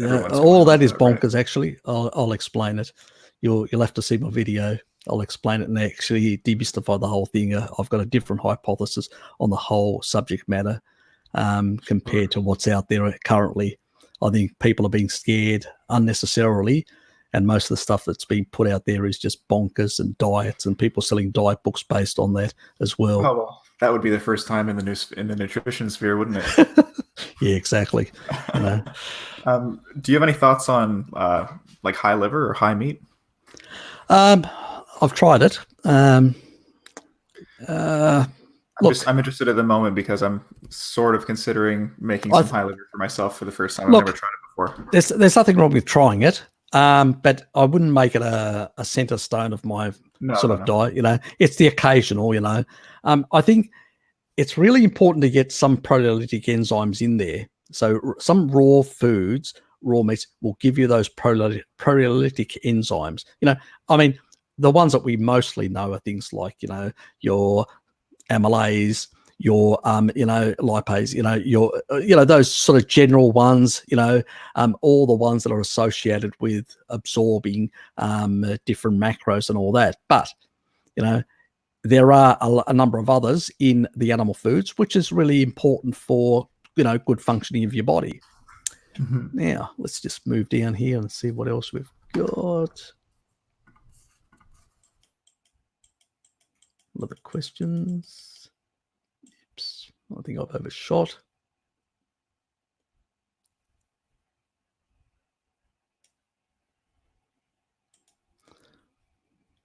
Do you think keto rash could possibly be oxalate dumping? What's your view on this? I guess it could. I mean, I know skin issues are a common symptom for oxalate dumping, Mm, but it mm, seems to occur pretty quickly after transitioning. mm. Um, I'm not positive. I wouldn't be convinced that it's oxalate dumping just because that tends to be an issue that crops up after a few weeks. Um, I think keto rash is it's a common transition symptom. It's something that people are often desperate to try to get rid of, and I think it sort of will just resolve on its own if you just let it. The funny thing is, I never experienced it. Neither did I. So and this. There may be genetics behind it. Mm. There may not be genetics. There may be some other dysregulation that gets resolved over time, by doing the diet. And it's just basically the diet actually just accentuates it. Mm-hmm. It's a bit like oxalate dumping. Once your body realizes, okay, no more oxalates, let's get rid of these stuff, and Yeah, I starts think dumping. it could certainly be something that your body is processing out through your skin that it Precisely. didn't otherwise Yeah. get the chance to have the resources to do. Exactly. I don't think it's oxalate specifically. Yeah, it could be a general detoxing of the body, and and some people have got maybe more things to get rid of, and the body's sort of and then again there are differences, whether you're basically getting them out of your colon or you're getting them out of your skin. There will be variations between people as well, and what it is. So I think it's too complex to really know exactly but it doesn't seem to last. From my experience of hearing things on the internet and social media, that it seems to be in the initial stages and then it sort of goes away. Yeah, I've never heard of anybody getting stuck with keto rash because they stayed on keto, sort of thing. Yeah. I have heard of people supplementing milk thistle to help specifically with keto rash. I don't know if there's any evidence to support that or not. But I don't, but anecdotally milk encountered thistle that. is good. Milk thistle is good if you've basically got that keto diarrhea is really good to sort out your liver, because it has a regulating effect on the FXR, sort of that enzymatic pathway in your liver. So it does have a positive effect on that front. But so do the fat soluble vitamins together. People should, if they've got basically keto rash, maybe they should it's a situation where there's an overload and the body's trying to get rid of these sort of things and the liver just can't handle. Maybe the liver needs a bit of support with, milk thistle. That was the rationalization that I encountered with a supplement of MK4, because you're not going to get enough from the food, So, maybe that's an approach that people can take to help, get over that transition period. Yep. And the other thing is just salt as well. When you're transitioning to keto, that's really commonly people don't get enough salt. Precisely. Especially during that initial phase when your body is sort of excreting more water and that's true. There could be a reaction there as well. Electrolyte, there's a lot of things. There's no research. We're just speculating at the moment, guys. All we can do is just provide a bit of help that, at the end of the day, you can try these things, and if it does, report back. Let us know, what works and what doesn't. Because unless you've got that sort of condition, I haven't, Jared, myself, we haven't experienced that. So, it's really hard because, you can't test on something you haven't experienced, in a sense. Sometimes you're the best researcher yourself. Yeah. It could be important to note, too, that this isn't medical advice personalized either. This is just summarizing what I've heard other people encounter anecdotally. Well, this is another one, Harut, basically a 32-year-old mate. He's got pretty high HDL, LDL, low trigs. And, that's, again, along the lines of he's possibly a hyper-responder, potentially. Yeah, if you're not aware of Dave Feldman, I'll type his name into the chat. Yep, do please. Harut, I think you're saying. I hope I'm saying that correctly. I would encourage you to look up Dave Feldman's work. He's an engineer who's taken a first principles approach to really understanding the lipid hypothesis, and he's essentially creating a bunch of really big problems for people who believe that cholesterol is functionally toxic to your body, basically. I would caution about the opinions of specialists even around this stuff without educating yourself about it. Again, this is not medical advice, but personally, I'm wary of pathologizing a problem within a certain frame from medicine that way, because I think they often mischaracterize the problem and do not understand the root cause. Look, yeah, exactly. In my video, which I'll do shortly, LDL receptors play a big role. So let's put it that way. There are differences between the type of phenotype that you've got and the LDL receptors and resident time. So there are fundamentally differences, and these things are being ignored or viewed in the wrong way. So, don't worry, mate.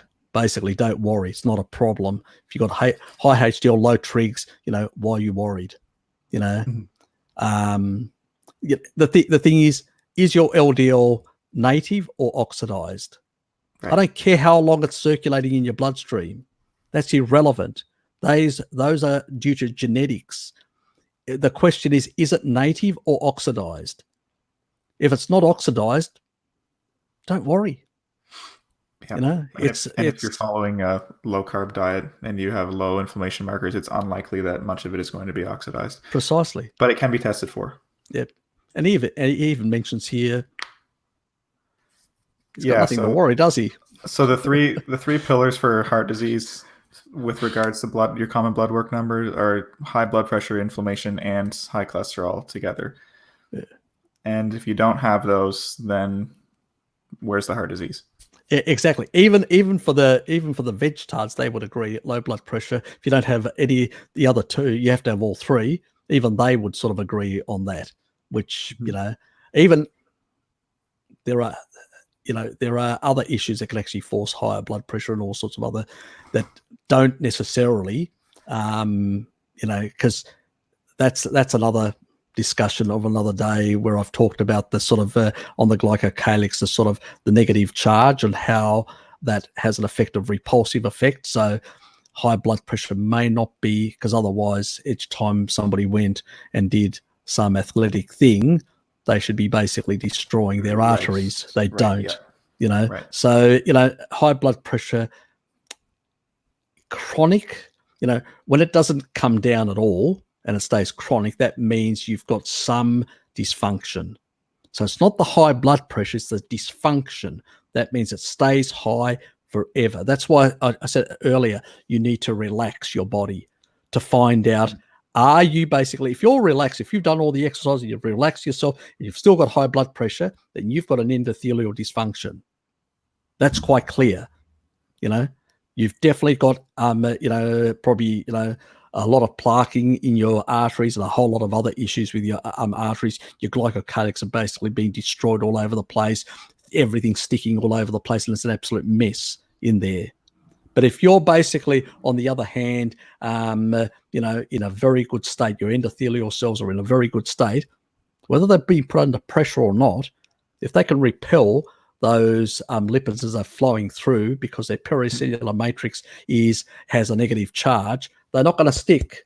You can't get any stickiness. That's why species-appropriate diet will not create that stickiness inside. You glycate that and put sugar. You change the charge, you put positive, you change the charge, you degrade the charge around the pericellular matrix, it starts sticking more. That's where you start getting into trouble. And then resident time becomes an issue. Mm-hmm. I'm giving away too much.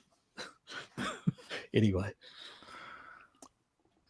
So let's go down. It depends on the person. I mean, look, excessive amounts of creatine will give you constipation. That's one well-known issue, and I know that some bodybuilders have used laxatives and stuff like that. People do crazy things. If you're if you're going to basically be loading up on creatine, do it on an empty stomach. Please do it on an empty stomach. The other thing is I wouldn't load really fast and in large amounts, and keep it within sort of manageable levels. Also, if people are not really doing exercise and they're eating enough meat and they're getting enough, animal nutrition, and they don't require big requirements, you're not out there becoming a bodybuilder or, doing all this other stuff that most normal people don't do. Do you really need it? Even Bart now, he's actually doing a lot of physical work, trying to build his body up and all that. And he is slightly, increasing, loading up his creatine, because he actually mentioned it recently. I've got a supplement, and whenever I sort of get back into sort of doing a bit of weights or stuff like that, I may have a bit. But, sometimes it can be one day here and then 3 days later I'll have a bit more, so it depends on my day. If I'm going to do a bit of some weights or stuff like that, if I can't be bothered for that week, I just don't bother. It depends on your circumstances, but don't go crazy and don't go overboard. Our body's not physiologically designed to overload with all sorts of things, If you want optimal health and optimal life and lifespan, I don't think, just shoving things down your throat in large amounts is a good idea. Jared, any opinions? I haven't tried creatine. I do know that there's a fair bit of it in meat, in like red meat that I have looked into. It's something that I've considered adding. As I mentioned on Bart's stream, I've only really been in the gym for about 6 weeks. It does help. I don't Believe really know me, it all does that much help. about it. I'm sure it's effective. It's very, very commonly supplemented by people who are looking for those kinds of results. I couldn't speak to what the potential risks of taking it might be, though, because I know that when you eat a piece of meat, that you're getting specific amino acids in specific ratio, and taking an isolate of anything, as you say, you could run into issues that we don't know about.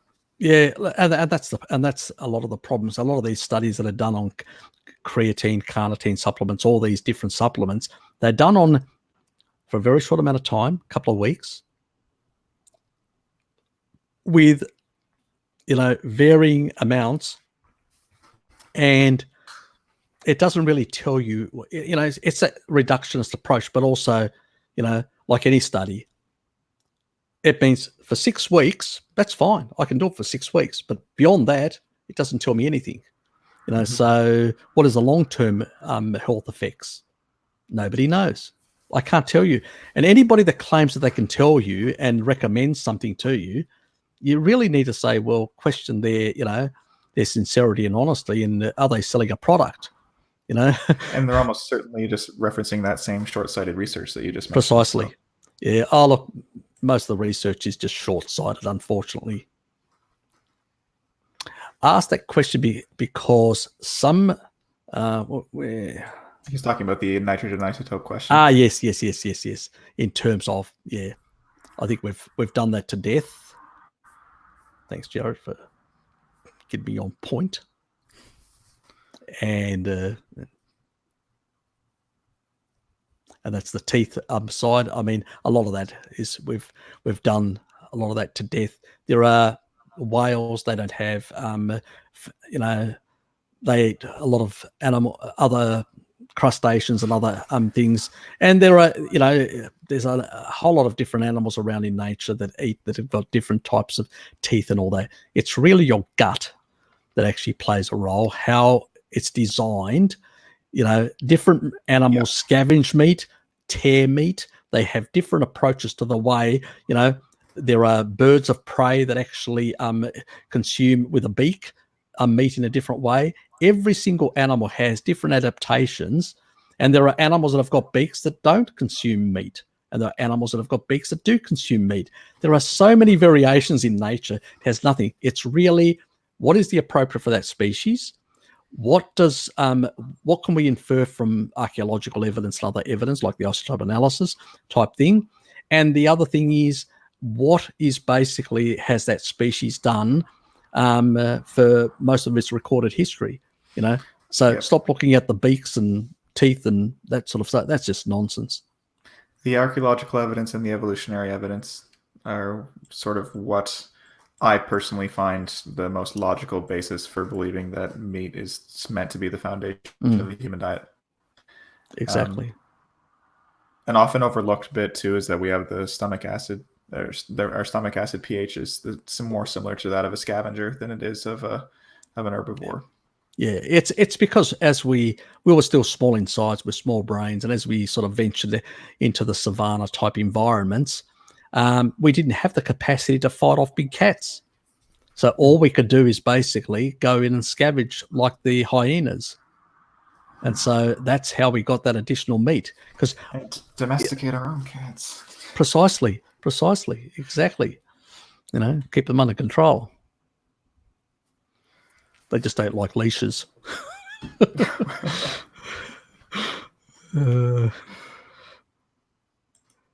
Next one. I'll let you answer this one. Advanced calisthenics athletic train for years to do the trick that... I think you meant chimps. Can do their natural state. Oh. Yes. Any comments? I suppose that would be with regard to the rapid tree climbing kind of thing. Yes, I suspect so. Yes. Yeah. Look, that is the difference. It doesn't mean that we can't do some stuff like the other apes, but we're not going to perform to the same level. That's obvious in that regard. But I mean, we have tools for a reason. Precisely. And that is exactly. We've got brains and we can actually manipulate. But even there are other animals in the world that also create tools, and utilize. Yep. Even some birds, people don't realize, I mean, we're not the only tool. What we are is we've got the ability to transmit, not even simplistic, like most animals, simplistic culture. They have the ability, but we have the ability to transmit complex culture, over time, and we're less, and that's where we've got our advantage, and that's why we dominate the planet the way we do, even though we're a very, weak animal compared to many other animals in nature, in terms of strength or whatever else. You wouldn't want to take a lion on with bare hands. Take a chimp on. Yeah, exactly. But take a look at the Maasai. They walk out. The lions see them and they scatter. They know who's boss in that environment. So you don't need the claws. They've got the spear.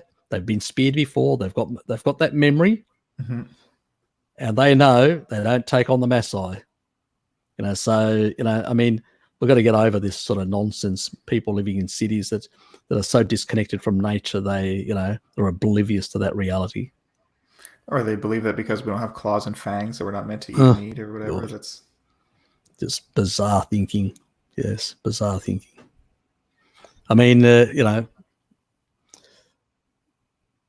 dolphins don't have any of that. They eat fish, soda, and I mean, it's just, if you think about the bizarre thinking that's out there, they don't understand how evolutionary, how you adapt to an environment. You don't, adapt to the food specifically. If you adapted just to the food specifically in a very narrow way, most of those species die out. It's only when you adapt to an environment and then you are able to, take advantage of certain things that you thrive as a species.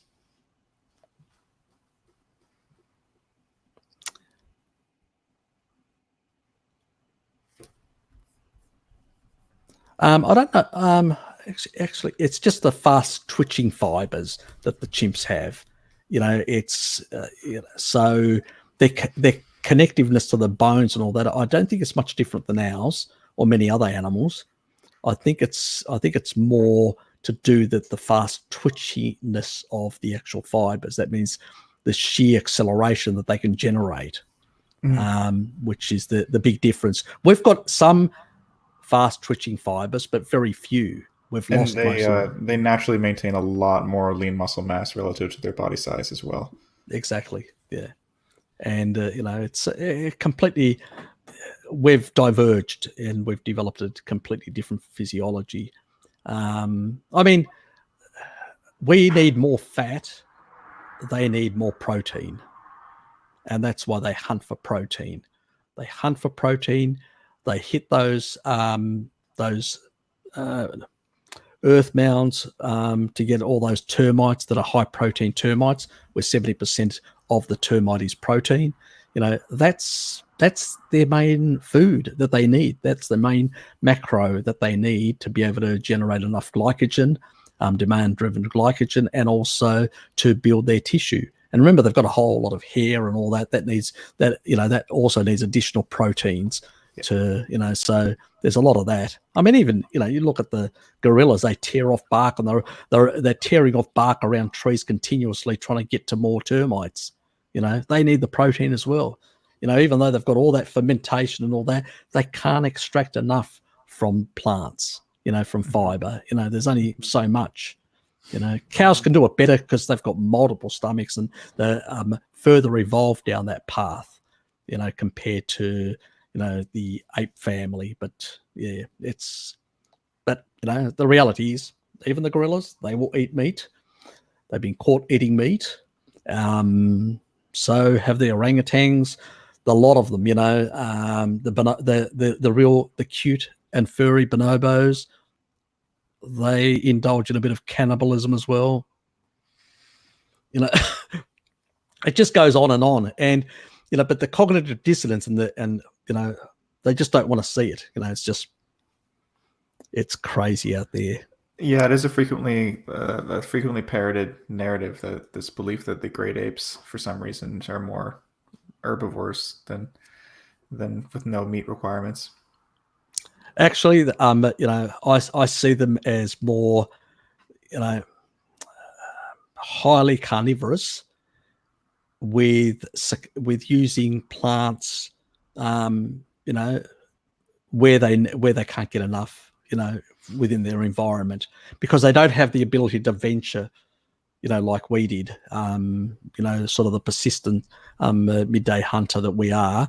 We had the ability to venture beyond that. We had fat stores that could keep us going until the next hunt. They've got that limitation. So yes, they do succumb to some plants because as a problem of that depending on their environment. But right. they've been videoed. They also have longer gut with larger intestine with a big colon for that. And a cecum, right. big cecum as well. Right. Which all we have is a small little appendix, Mm-hmm. So I mean, and that's very where long, small intestine. Precisely. But our appendix is where our microbiome is actually, you could say, like a backup boot file of our microbiome is kept in our appendix. So that's why if you can avoid having your appendix taken out is a good thing. But sometimes that's not practical. But for a lot of reasons, but it's just the way it goes. But I consider it as an important organ. Obviously, apes make much greater use of it to deal with fiber and other things. But but it's one of those important things. Let's move on.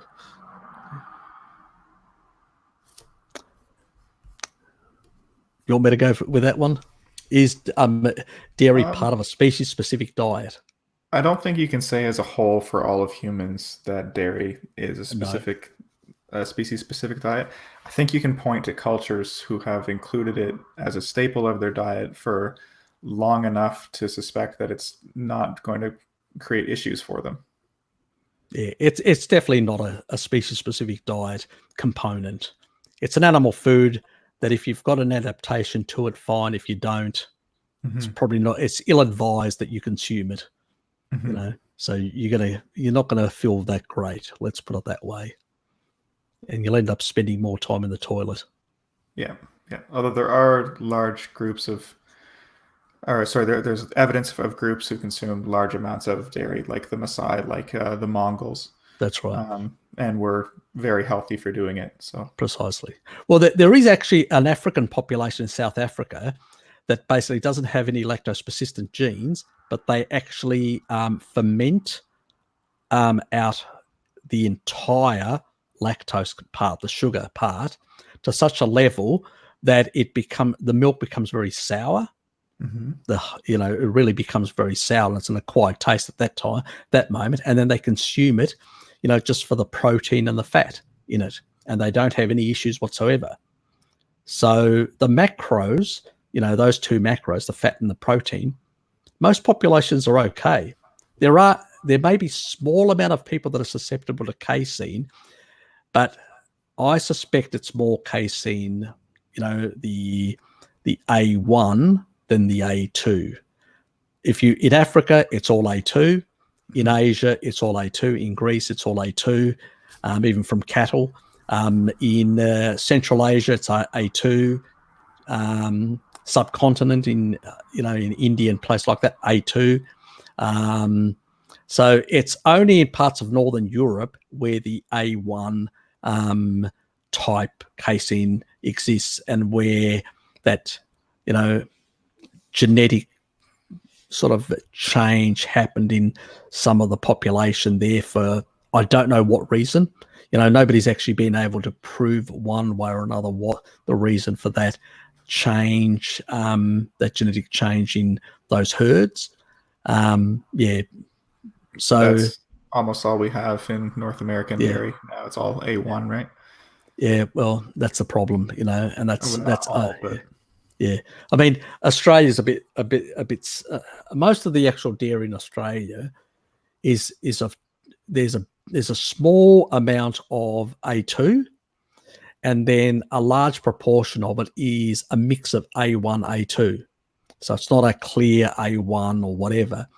The reason the populations, like especially in the US, is primarily there's more of A1. It's because of the sort of limited genetics that they used to breed a lot of the specific varieties and limited varieties for high production, milk production. And that's why you ended up with that sort of very skewed A1 sort of profile in North America, where Australia is not that bad, New Zealand is not that bad, and Europe is much better in terms of that, because they've got far more varieties in Europe, and they've got a whole lot of mixed varieties as well. So which is better. I mean, even in the UK, they actually have some old varieties as well that don't exist anywhere in the world. I remember seeing an agricultural show that they were actually showing some of these old cattle. I can't even remember I'll have to find it and actually put a link here somewhere, because it's interesting to people, that there are other options out there that people can search for and hunt for themselves. Anyway, we better move on. What's this? Heavy whipped cream really stalled me. Yeah, look, it can affect some people in terms of their weight loss, and also weight fluctuations. I don't seem to have that issue with heavy cream. Some people report that. Yeah, it's really hard to say. Maybe some people, there may have been, like Bart mentioned earlier, about people being on a keto for far too long. Their metabolism is much lower. Their thyroid has been affected slightly. It can be other factors. I mean, you do a lot of night shift work as well. That can actually have an effect on your endocrine system as well, Sholef. So yeah, could be a number of factors that are interplaying with that. You've got to play around with it and see. Yeah, I'm assuming that you mean stall weight loss. Yep. Yeah. And that's very, very common advice that if you're seeking weight loss and you stall on it, to remove dairy. Yeah, it sort of helps in that regard. But you can actually get both weight gains and stalls and funny things happening all over the place. That's true, and it's sometimes hard to sort of narrow down. Sometimes it's always just cut out everything, go back to steak, or just sort of meats, whether it's chicken, pork, steak, lamb, those sort of things, and then start adding some of these things and see what happens. But first, go back, do a month, just that steak and stuff like that. And if you basically get back into, your body starts within a couple of weeks, it should basically start responding in one way or another. And then you can start experimenting and seeing what works, because it's going to be different ways your body's going to work from my body, from Jared's body, from different. There's going to be those slightly variations. It's like Jared, I can if I lift weights, I can put on muscle very quickly and very easy. So can my father. Even at 85, he increased his muscle mass by 50%. So good for him. Exactly. So the thing is, but I've got genetics for that. And I've actually found them. There are specific genetics. Jared may not have those genetics, or have one of the SNPs only, and so much harder to actually put on to bulk up. Yeah, I've been very lean and skinny my whole life, even when I was eating a standard diet high in sugar. Yeah. I mean, even as a youngster, when I was really ultra thin as a youngster, and you could see my rib cage, and I was really thin, I still had a lot of bulk, upper body bulk, muscle sort of. So yeah. Yeah, that's the main thing that I've been finding in the milk. Genetics there. Sorry. Yeah.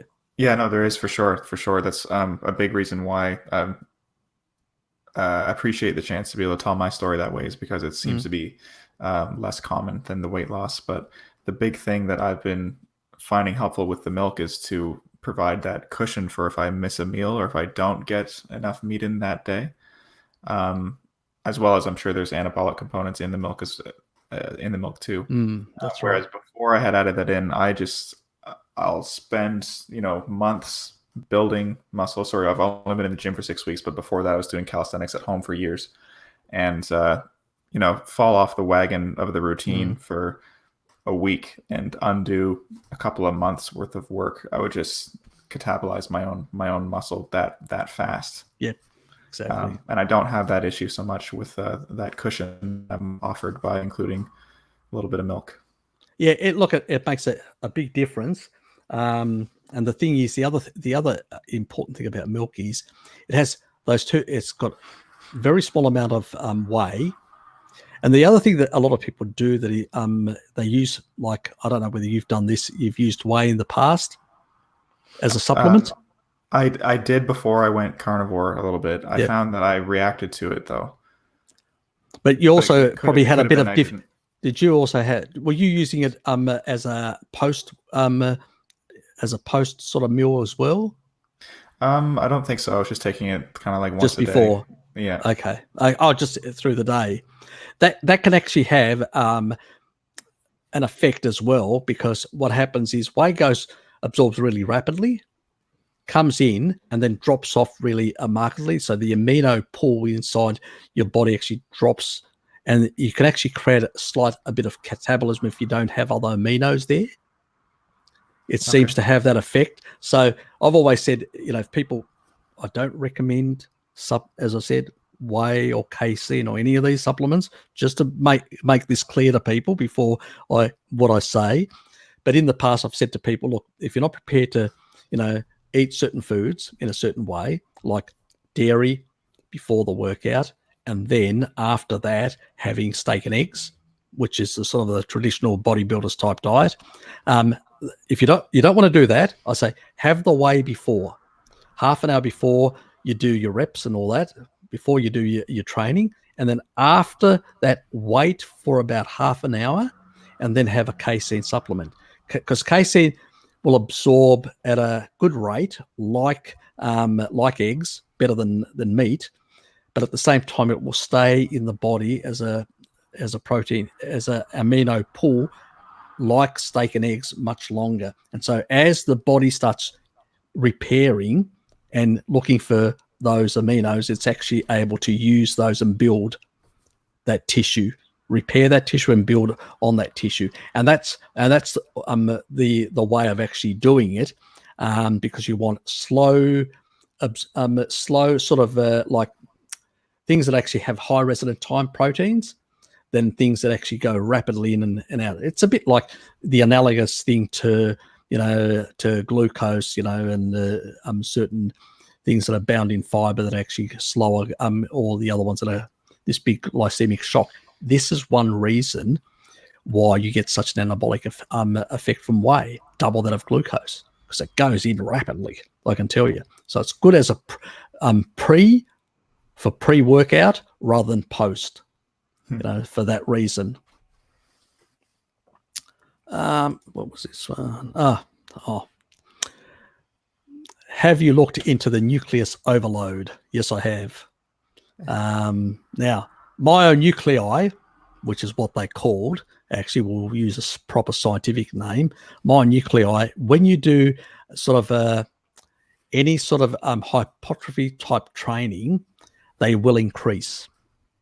And as a consequence of that, they will increase in numbers for the longer, and as long as you're basically doing quite a bit of training, heavy training, they will increase in numbers over time. They usually basically, it's the first couple of days, and then it sort of drops off, and then it comes back over the next couple of days. So it's sort of like a U-type curve. The effect, you get bigger effect right at the early part. The other thing that I also found out is that if you basically let's say you have a period where you're not doing a lot of exercise, you may have an injury, all that, you don't need to worry too much, because that sort of concept of a muscle memory is actually the myonuclei. The numbers are there in the pool. It's much harder with age to create more myonuclei, in those muscle, in that muscle tissue. But, that doesn't mean you shouldn't try, but if you're younger and you work harder, you will build that pool. So you will have that in older age, which will, you will benefit from it in that regard. Actually, I found a good study. Oh, let me just find it. Where have I got it? No, it's not that one. No, that's the K2 shit. I wanted to bring that up. Look, I'll bring that up some other time. That's about liver and heart and all that, and MK4. That's a different issue. You can ask me a question some other time about that. Here's that study. Okay. Now, let me just screen share. Okay. Is it coming up?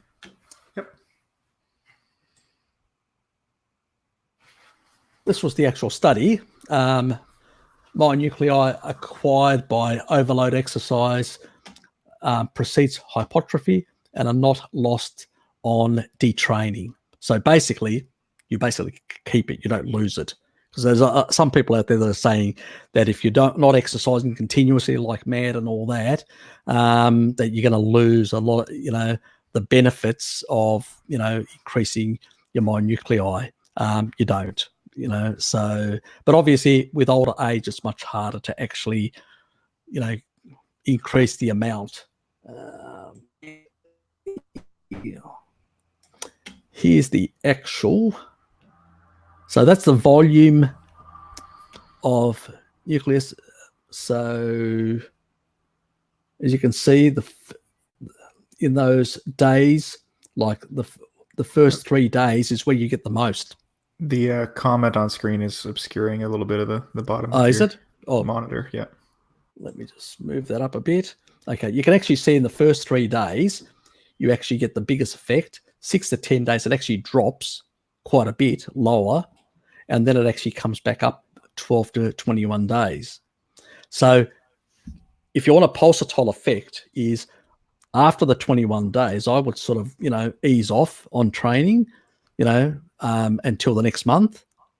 So you can actually get more of that effect, because it seems like when you restrict training for a period of time and you come off, people are going, "Oh, I'm going to lose gains. I'm going to lose gains." That's all they think about. It's just like a little child, little child. I'm not getting enough gains.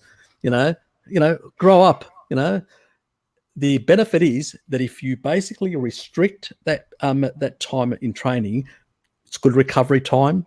Yes, you may lose a bit, but you know what, long term, when you actually the next month you get into it again, you'll actually, those first couple of days, you'll actually build even more micronuclei by that sort of pulsatile effect.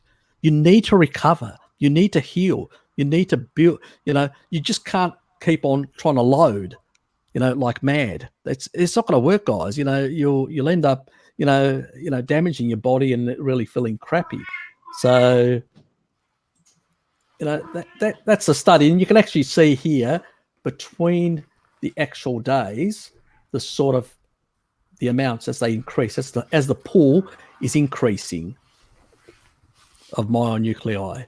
So, I'm not going to spend a whole lot of time on it in that regard.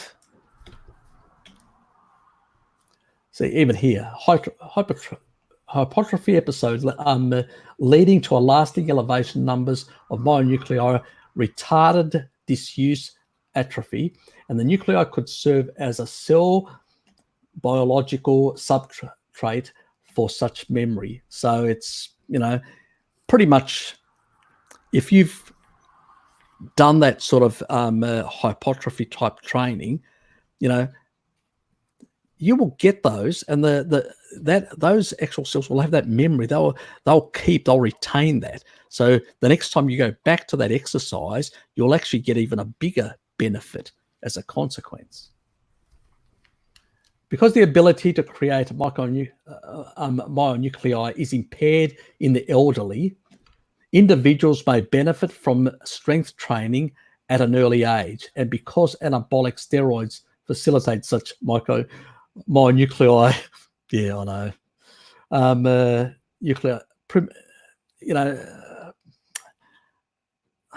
don't like the steroid part anyway, but they talk about that the steroids facilitate more myonuclei. Nuclear permanency may have the implications of exclusion periods after the doping offense, but they're talking about, like people who are in exercise and stuff like that, about that. But, obviously the permanency of the effect is going to be there. But, yes, you could, but anabolic steroids have a whole lot of other ramifications which are really bad. So I wouldn't use that approach. So I know people will read that part, and that's why I brought it up, because I'm going to put this down in the comments, this study, so people can actually read it. But, please don't take anabolic steroids. They're harmful to your health, let alone it's not good for you, for, let's say, the tool down there. So, don't do it. Just basically this pulsatile effect. Use that period, that 3-day effect. Then, as you come out of that, rest, take some time to rest, recuperate, rebuild, and then get back into it, so you can get that sort of pulsatile effect. So you have a bit of a recovery period, like a week, or a bit over a week, I would say. I would take 10 days. I know it sounds really awful for people that are gym junkies, but I would take a couple of days and then recuperate, rest, and then go back and do the next month for those 21 days, for those 3 weeks, because you're going to get a really good result. You'll build more myonuclei in the long run, and you'll have a better benefit. That's one of the better studies that I found. There's a couple of others, but they all seem to be really problematic. This one, at least, they actually looked at they did some mechanistic studies where they actually looked at the actual tissue, and how much was actually increasing within those muscle fibers. And that's what the sort of stuff we want to know. If I do this sort of training, what effect will it have to my muscle fibers? Is it going to improve it? So, going like mad forever isn't going to basically do it. You can actually see that in that middle part, it actually drops. It's got like a U-type effect. And then it doesn't come up to the same level as the beginning of that month or that training. So you want to basically rest your body, allow it to recover, allow it to build that tissue, and then have another go so you can actually get that big effect. And in the long run, you'll benefit by doing that because you'll have more myonuclei, you'll have much better muscle strength in the long run. And, so keep that in mind, guys. That's the way to go. It's a bit more nuanced. It's a bit less what some people sort of, they prefer, being gym junkie warriors, as I call them, but that doesn't really work in the long run. It's not very healthy, and you end up harming yourself far more than anything else. Jared, any ideas? Any other views? No, I'm new to a lot of the. Okay, yeah. So so am I. I mean, stuff. Yeah, I am pretty much. I've not been into into that sort of scene. So yeah, I'm sort of neither here or there. But since I was asked, I tried to find some information and help people in that regard. Yeah, so, no, that is interesting to know. I'll have to. I said to Bart earlier, I'll have to consult with him a little bit about my fitness routine. I'll have to consult with you too. I don't consult. Sorry. Look, I'll put that study there so you can read it. Bart does all the consulting. I don't have the time, mate. I work for a sort of 9-to-5 type job. And nowadays, because half of our staff have actually been replaced, some people have retired and all that, we've got a whole lot of new staff, and I'm doing overtime type, I'm just up to my eyeballs in mentoring and training, and oh God. So yeah.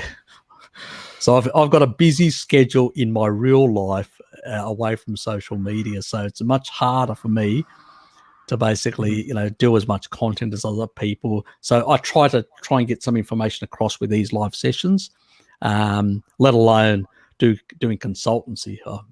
Maybe later on in 7 years' time when I retire, I'll be 60 then, and I'll be in the tropics, and I'll have a bit of background as well, and I'll basically do consultancies from there. But and I'll probably know more than I know now. I'll hold you to that. I know a lot of people will, especially some of my friends and relatives.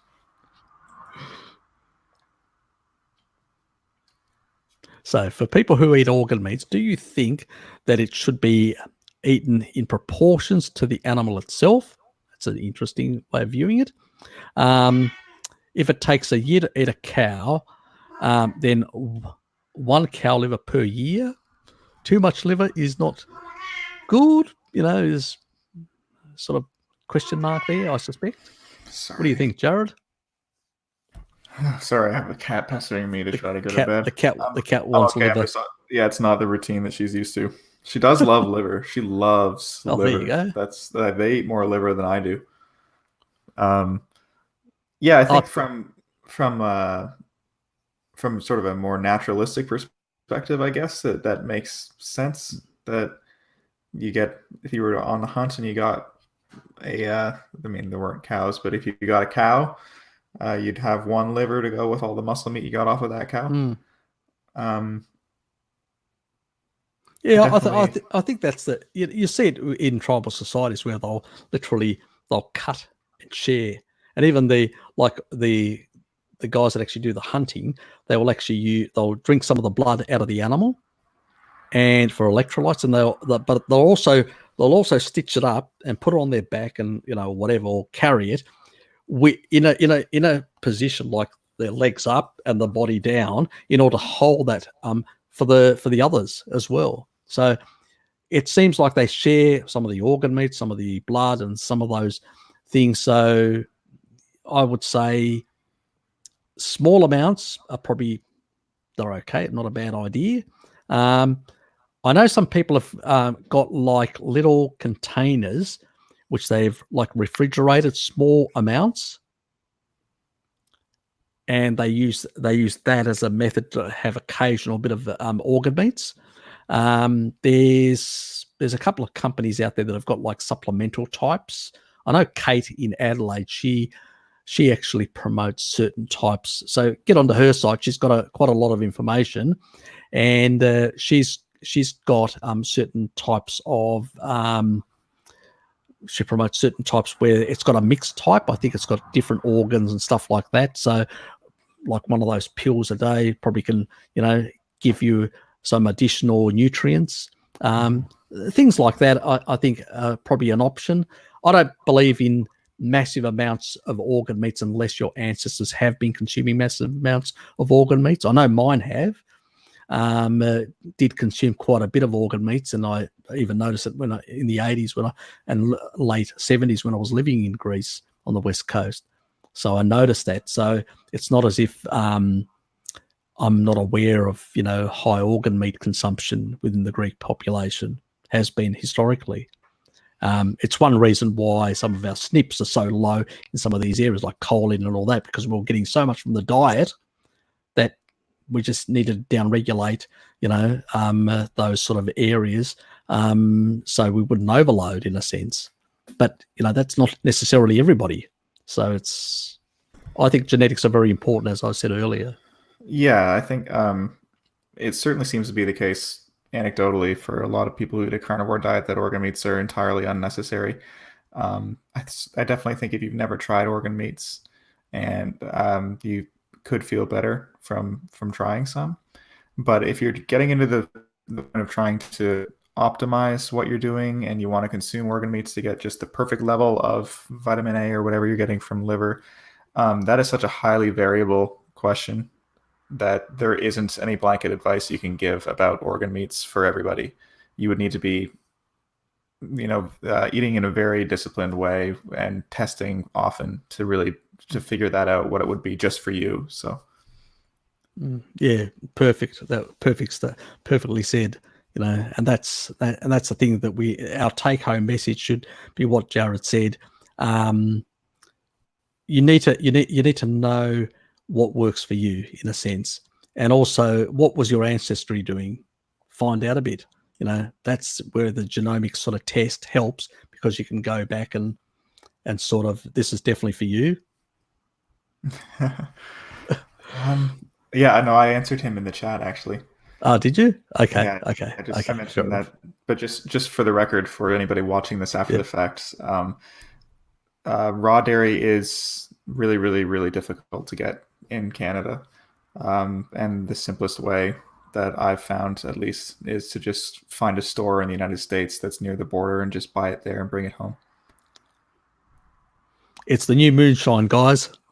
Yeah, it's unfortunate the lengths that I have to go to get raw dairy, but until I can have a cow for myself, which is literally what it takes to have a source of raw dairy here, it's getting me by. Yes, exactly. Oh, look, it's unfortunate. And it's a nice drive. That's true. That is definitely true. So,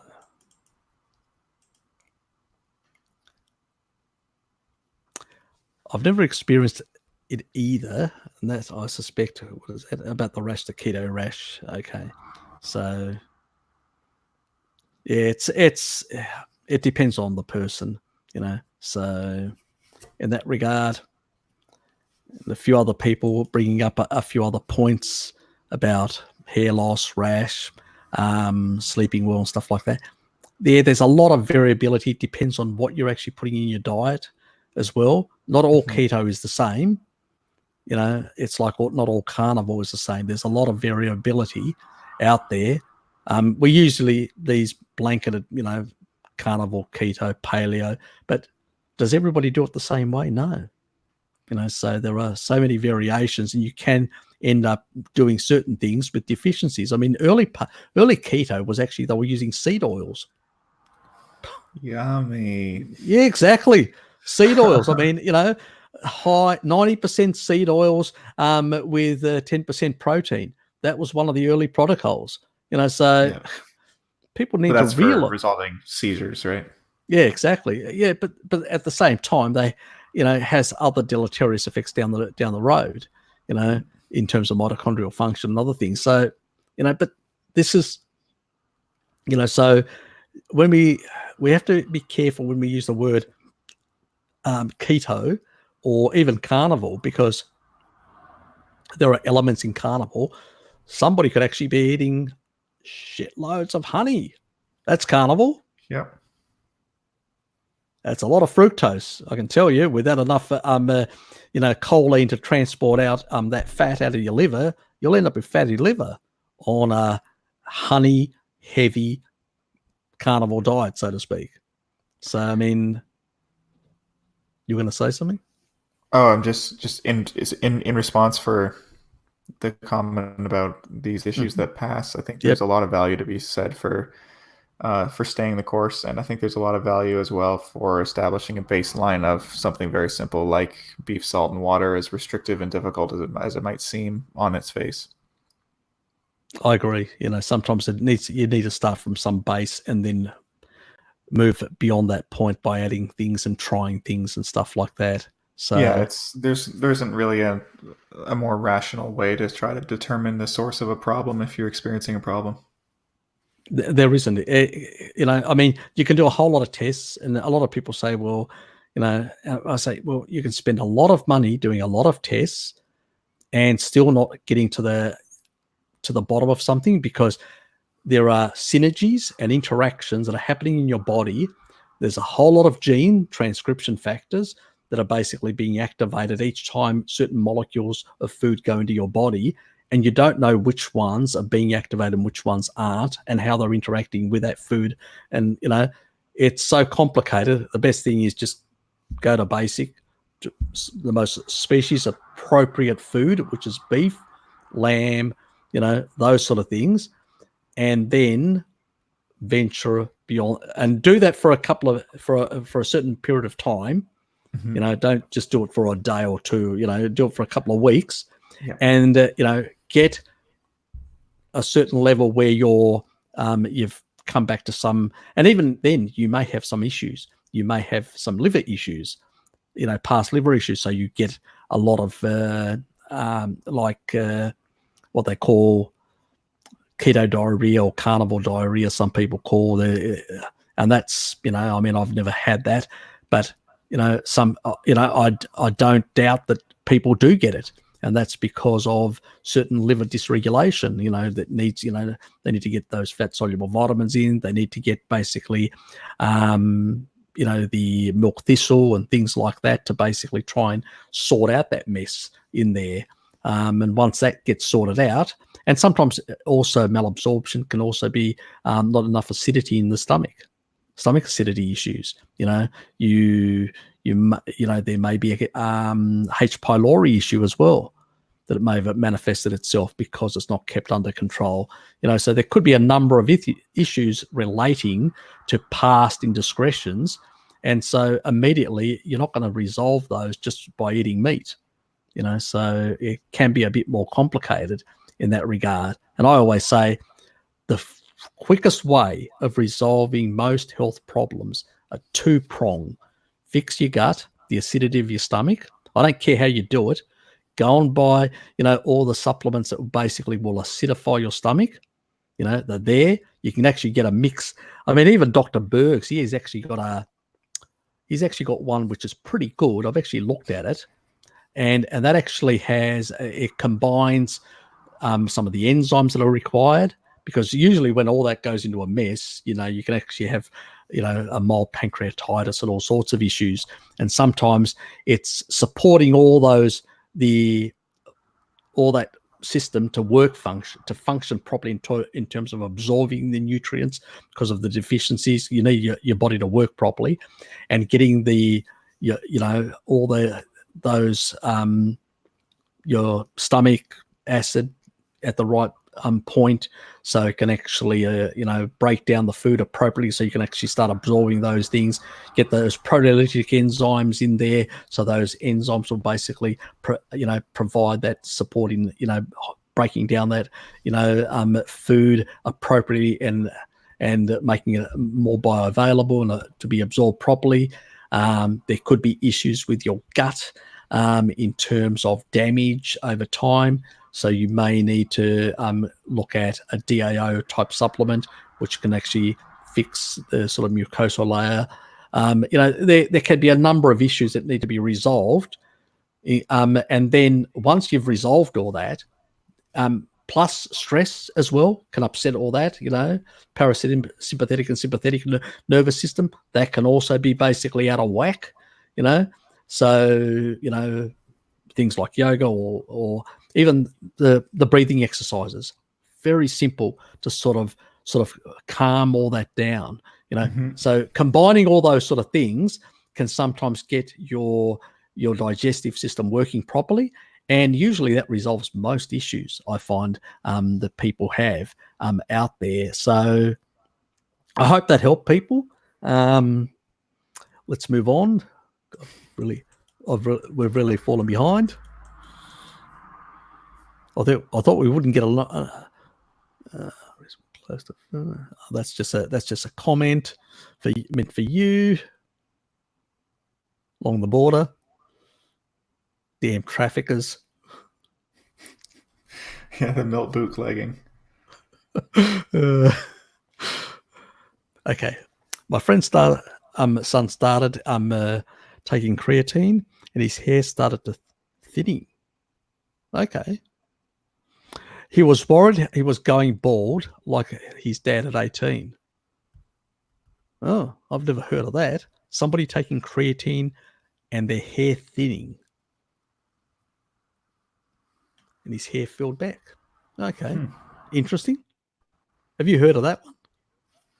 Nope. Neither have I.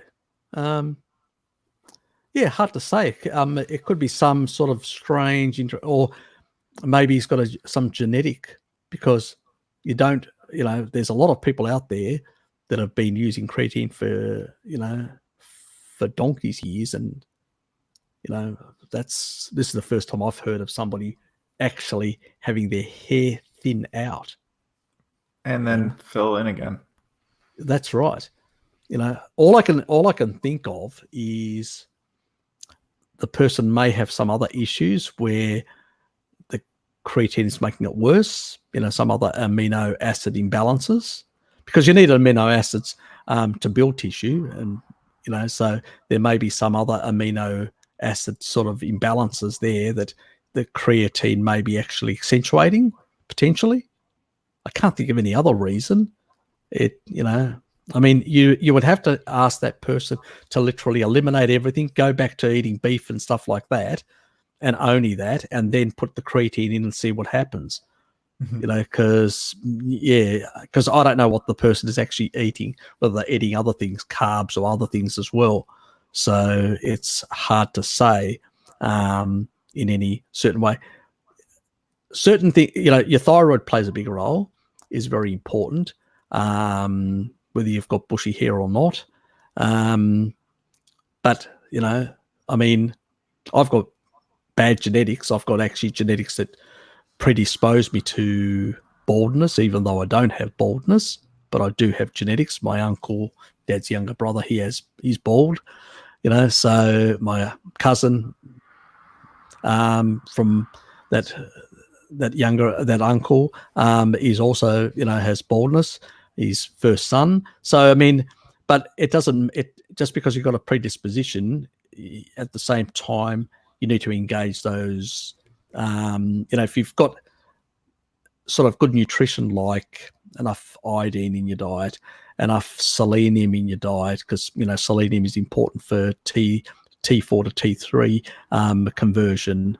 You've got enough zinc in your, which is really important for your hair follicles. Copper, zinc, all those sort of important nutrients you find very heavy in animal foods. Then again, I have heard of certain creatines causing certain people certain problems.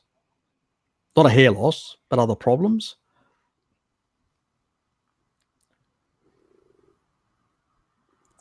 Maybe it's not the creatine, but something else. Yeah, it could be a specific interaction going on there. As you said, you don't know what else he was eating and if he hasn't established a baseline. But that's an interesting anecdote to know about. Mm. Yeah, it's very strange in that regard. Yeah, I've never heard of anything like that. Very strange.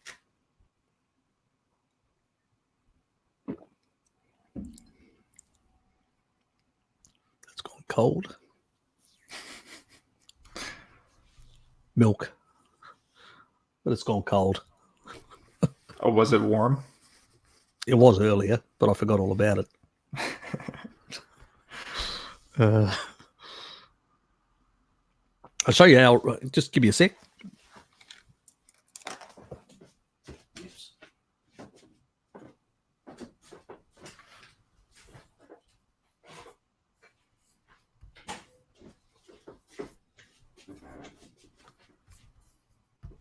That is the raw milk that we get. Oh, it's the made by cow stuff. I have seen that before. That's the stuff that's pressed. Is that it's actually pressurized?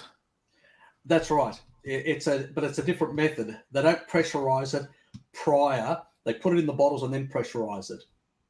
Where the other method that is used, the cold chilling method that is used, is basically not the same. They actually put it through the machine and they cold chill it, but it actually does have an effect on some of the nutrients. Mm-hmm. It's like pasteurization, but a cold version of it, which has an effect, which isn't as good. This one, they just get it out of the cow, they put it in the actual bottles, and then pressurize it in the bottle. So that's just, there's no culture, but the micronutrient content and the enzyme content is still there. Exactly. That's right. So it's a very different method. It was developed in Australia, but the technology hasn't been exported. I would love to be able to try that. I wonder if it would be possible to get in Canada at some point. Yeah, it's really nice. It's extremely creamy. Oops. Just got to be careful the way I actually sit. I don't have any trousers on, that's why still. Even after all that discussion on Bart stream. Exactly. Yes.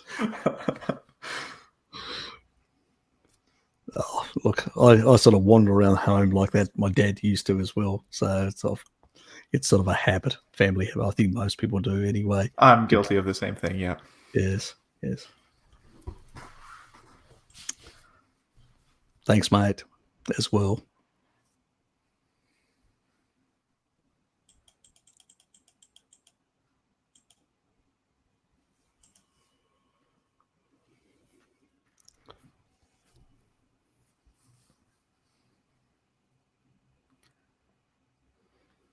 Okay. Wasn't aware of some of that. Calisthenics have shown active muscles the best. Dips and chin-ups have shown to have the best muscle activation for the respective muscles. I mean, it would make sense to me that calisthenics are going to be of a greater benefit than isolation exercises, just because you're activating more muscle groups at once. You're using more full range of motion. It's a lot more functional. I sort of agree with that, and it's probably one reason why I'm not very big into the sort of the bodybuilding scene and this sort of isolation type exercise and all that. I think it's very unnatural. Mm-hmm. Yeah, I definitely do use a little bit of resistance training and weights. Again, I do go to the gym a little bit, but I definitely I find my natural preference is for more complex movement. Exactly, and I think it's much more healthier. Ben Greenfield, you probably know him as a biohacker. Mm-hmm. He does a lot with his family, like they lift tires and push things along and stuff like that. Yeah, and I think that is natural. That's what humans used to do. They naturally move their whole body. They do work. They don't do exercise. They do work, physical work. And there's a difference between exercise and physical work. People doing physical work, activating all their muscle groups and all that, get far less, let's say, damage or injury compared to people who are doing these sort of isolation type and overdoing these isolation type activities. They end up harming themselves far more. And as I pointed out with the my nuclei type of production, increasing that in your muscle fibers, you don't need to go like a mad dog, for months upon months upon months. You need to take a break because it drops off. You need to take a break, then go back to it, then go back to it, take breaks. You need to recover. But at the same time, this sort of madness that we've got of this sort of restrictive, isolated type, I think it's just too harmful to the body long term. You'll end up with too many injuries. Yeah, isolating will give you results for bodybuilding if you're trying to achieve a specific look, a specific physique. But bodybuilding is separate from functional strength, and it's separate from health.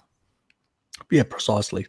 I think I've made the point that you can use insulin. You can medicate yourself with insulin, and you can literally really puff up those muscles. Because insulin will actually allow for higher water retention. Mm-hmm. So you can pump up those muscles, but is that healthy? For long-term health, it's not. So yes, that's why I say the majority, 99% of us are not going to be bodybuilders or anything like that. We shouldn't be looking to go down that pathway. Yes, resistance and strength exercise is important, but try and incorporate it in a way like a work type. So let's see what other questions.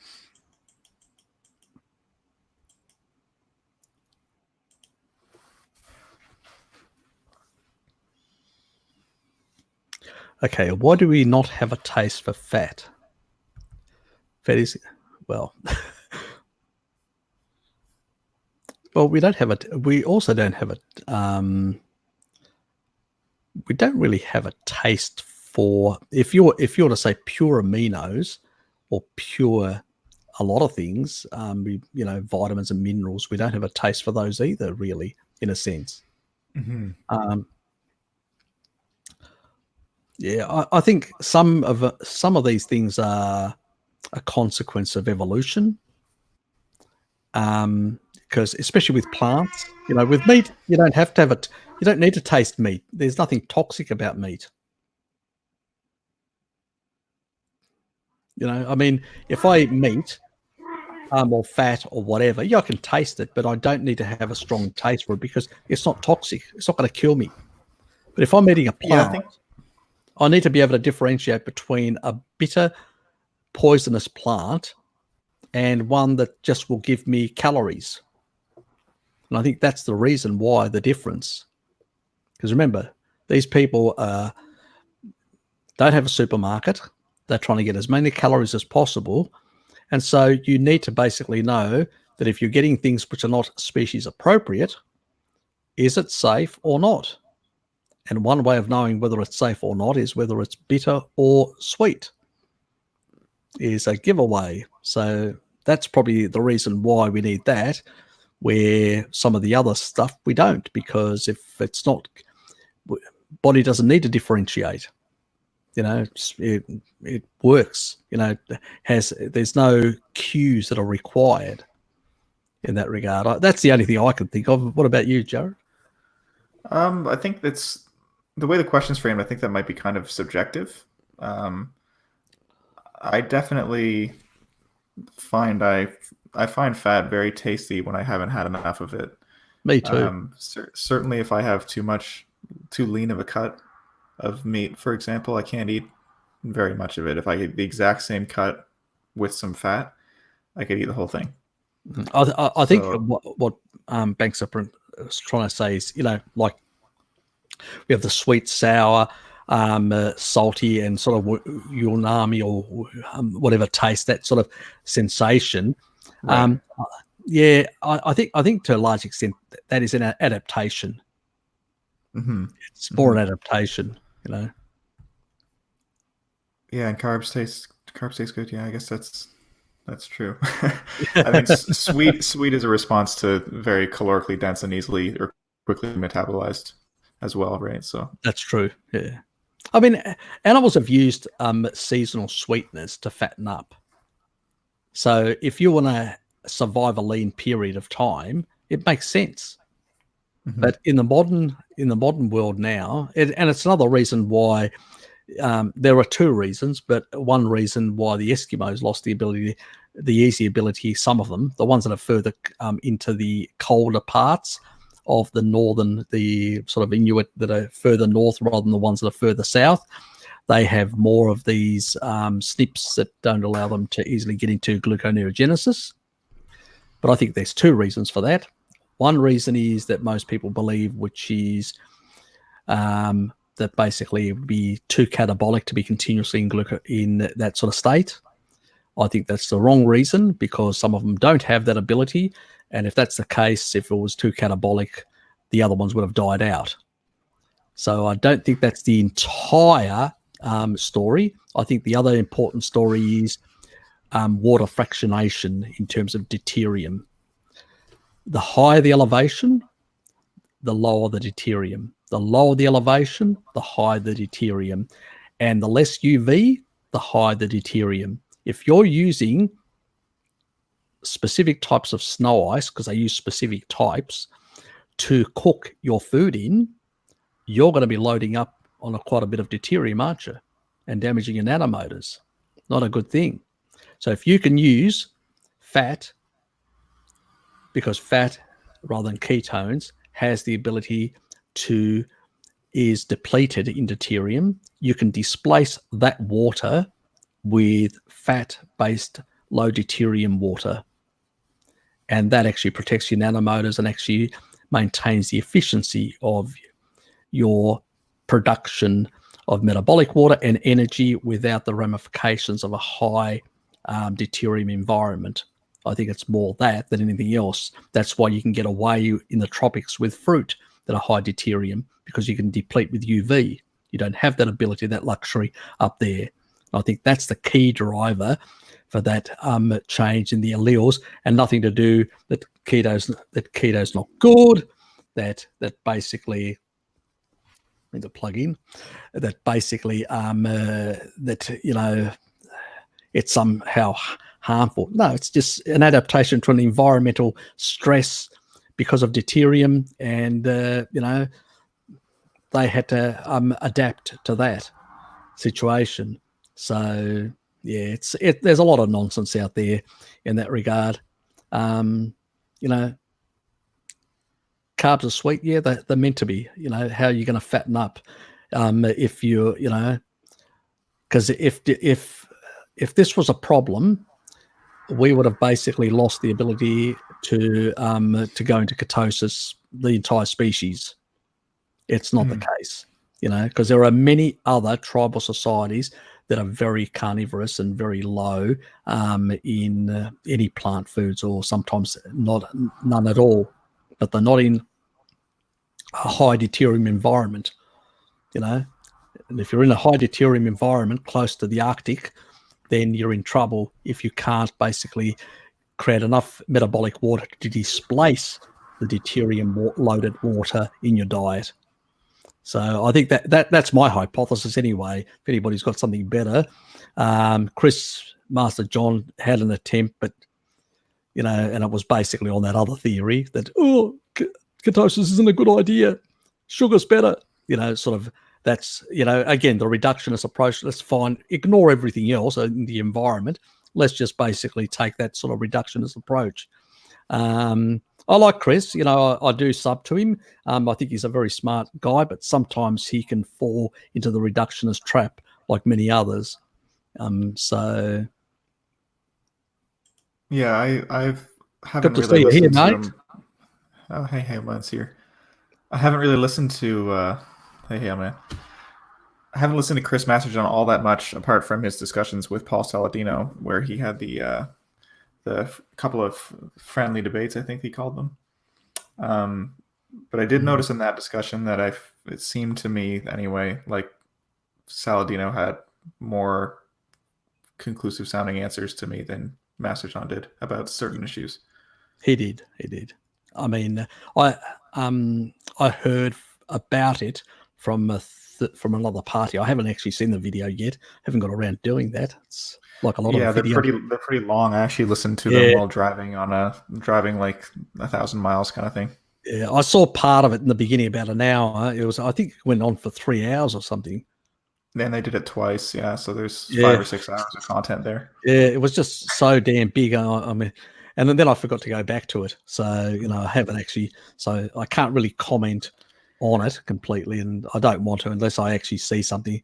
And I And don't they like. covered so many topics. I can't even That's point right. to one specifically where I remember that I could point as an example. That was kind of my overall impression. Okay, so Harat also is asking about. I'm assuming difficulty of bulking might also be a hormonal issue. On top of the genetics, I'm definitely putting it in the training stimulus. Yeah, I would agree, but I would argue that the predisposition to the hormonal issue could also be genetic. That I think there's a lot to be said for getting too lean to the point that you have too little body fat to have effective I hormone think so. regulation. Yep, I think that's a real important factor that most people, if you even take a look at the tribal societies, they've got a bit of body fat on them. Mm-hmm. Nobody goes that lean. It's just people that want to do bodybuilding, stuff like that For for the show. Yeah. competition, for show Yeah. and stuff like that. That cut severely. But low body fat is going to cause certain hormonal disruption. That's a Mm-hmm. definite. It's you can't get away from that in that regard, and cause other issues. Because at the end of the day, insulin, IGF-1, and also mTOR, they go in sync. They sort of go through this anabolic and catabolic sort of responses, and it's a gradient depending on what are the anabolic subtrace which is in that diet. If it's and the sort of that has the sort of what I've talked about in the past about the Randall cycle gradient. It sort of follows that in a sense, depending on what you're eating and stuff like that. The dysregulation of that can be due to a number of things, and that can be from low body fat, and then the other thing is from sometimes some micronutrient deficiencies that can actually happen as well. I don't know exactly what people include in their diet, so it's very hard, unless you actually break things down and know exactly all the different components and all that. It's a bit hard to actually say, but it can be a bit more complicated sometimes. Let's move on. Oops, I overshot.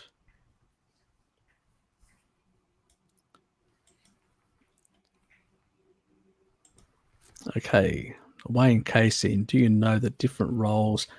I think we covered that about how one is more highly absorbed and sort of the amino pool reduces, where the other one basically retains an amino pool for much longer. But you can use milk for the first part, and you can use steak and eggs for the second part if you want real food. That would be my approach. Stick to real food. No, haven't. Have you seen this channel, Team 3D Alpha? I haven't. No. Yeah, never heard of them. What are they? They must be into. Hold on, let me just quickly check and find out. Just give me a sec.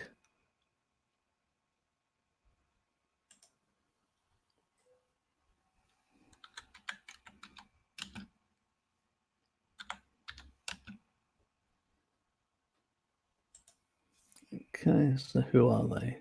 Okay, bodybuilders. Never heard of them.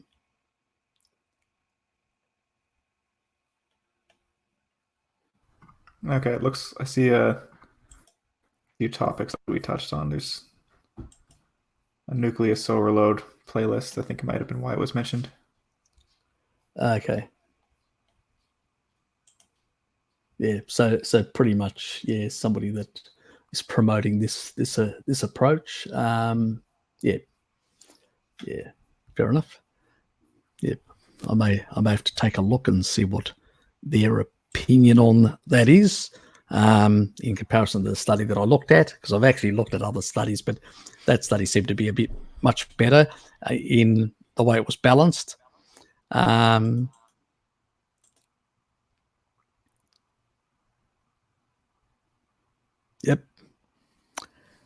Yeah, but look, there are a lot of theories out there that, I mean, Christopher Walker is another one which sort of supports the slightly the sort of thermal diet, stuff like that, and he's not against creatine, and he thinks that DHT is a load of rubbish. And I've used creatine, and I've actually got a genetic susceptibility. So why am I not losing, thinning out? I feel like that would be a very common story with creatine if it was Exactly. if it was causal like that. Yeah, I think it would be. And the DHT sort of story is far more complicated. It's more a dysregulation than actually the DHT itself. It's it's way more complicated, and it's usually related also to a thyroid dysregulation as well that some people have. And once you sort out your thyroid and all that, seems all the hormones fall into place. So and thyroid is basically, what are the key nutrients? Zinc, selenium, iodine. Where do they come from? Animal-based sources primarily.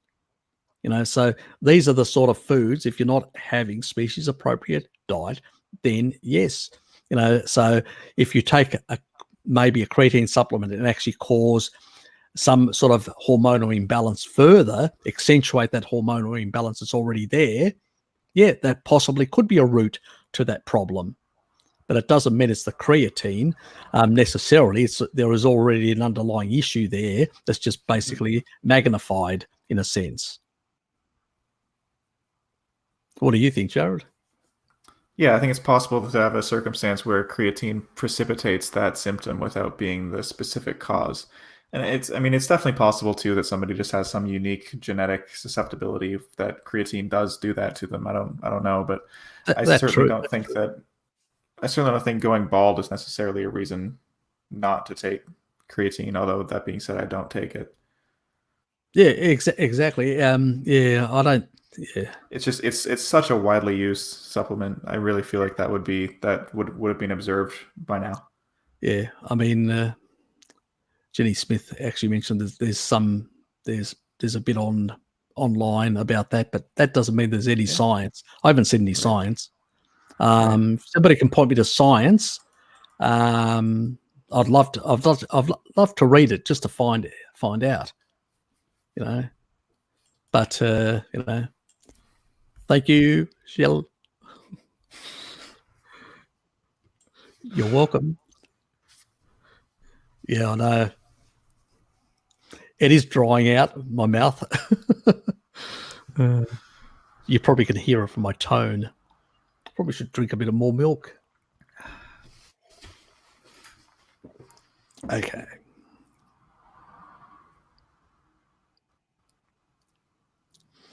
Yeah, I'll have to look at it online, but I think it's not as reductionist as most people are talking about out there. I think that's a fair suspicion to have with regards to any claims made about supplements or nutrition. Yes, exactly. That's exactly right, Jared. Spot on, mate. I agree. You can very easily go down these reductionist little pathways and end up in all sorts of misadventures.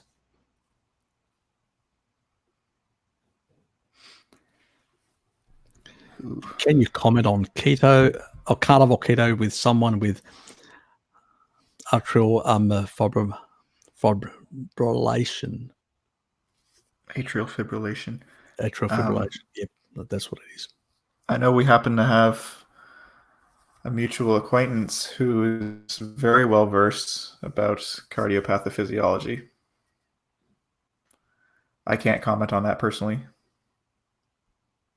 Look, one thing about the carnivore and keto diet is they take out those key elements that are causing the problem in the first place. And your heart actually does much better with fat and ketones than it does with sugar. The mitochondria of your heart actually will perform much better with fatty acids, rather than anything else. So the issue with all related, whether it's anything which is endothelial, because I know we've got all these other words, stroke, CVD, there's all these different types of terminologies. Fundamentally, it's basically, the dysfunction of the vascular system, of your arterial system. All that arterial system that is dysfunctional and has been damaged in some way is really what is causing a lot of these problems. And it takes time to heal. That means you need to take out the foods that are causing the problem, fundamentally. Remember, think in terms of fundamental mechanisms.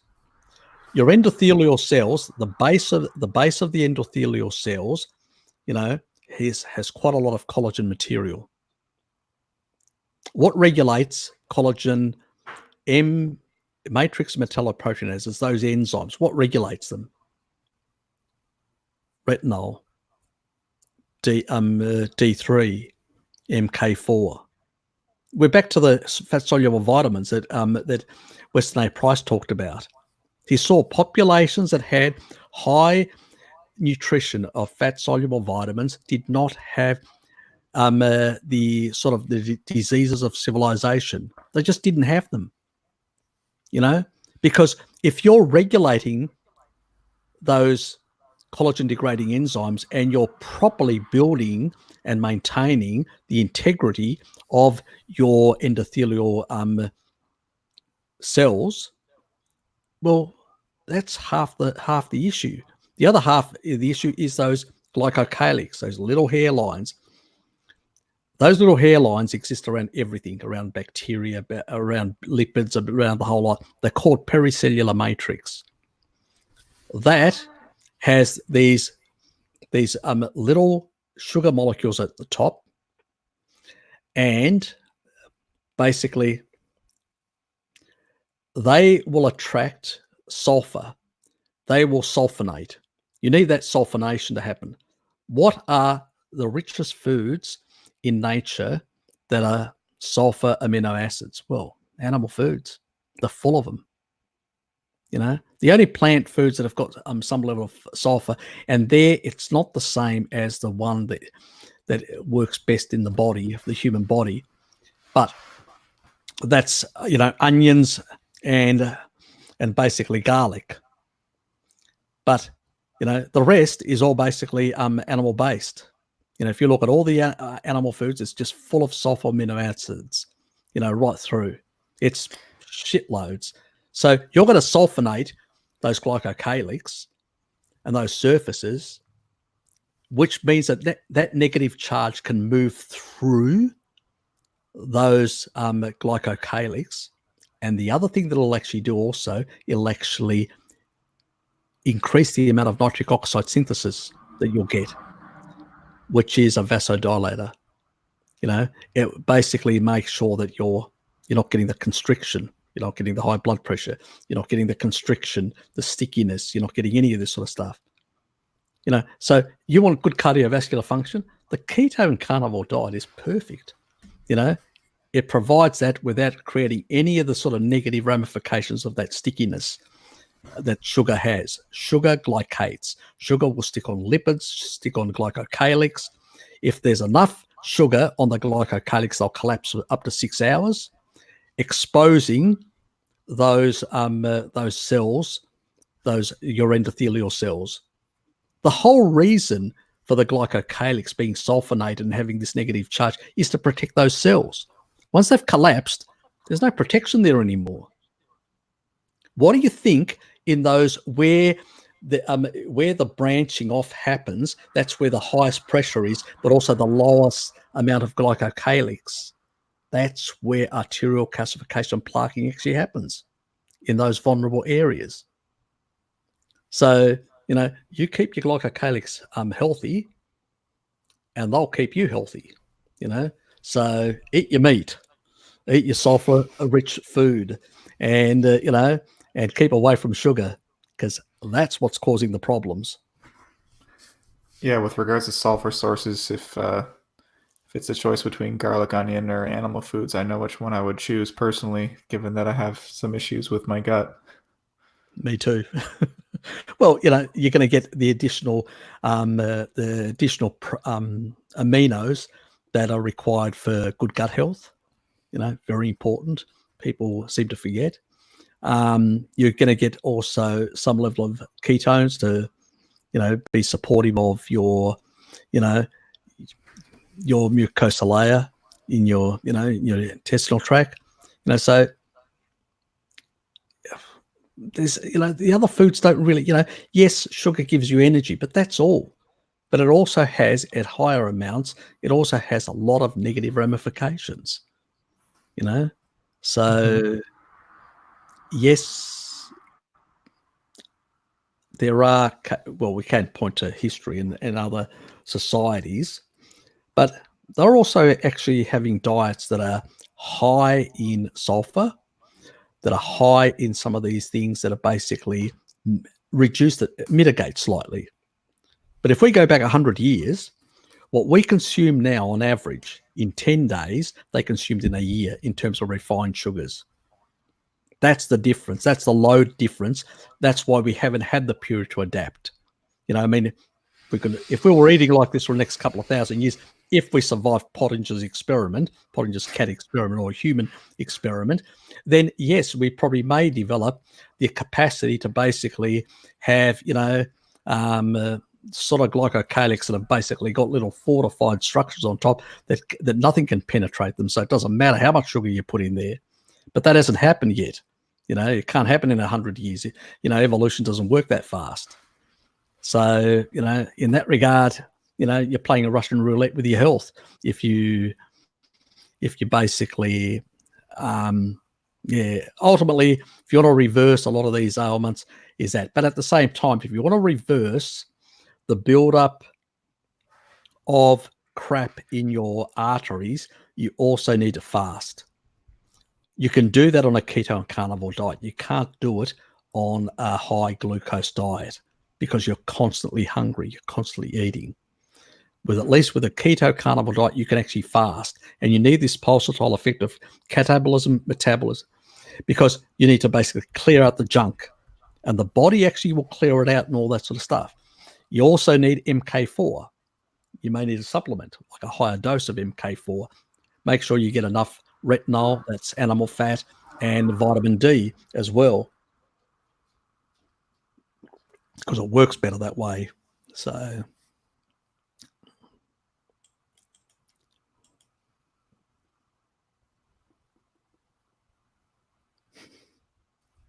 yeah, it's pretty good.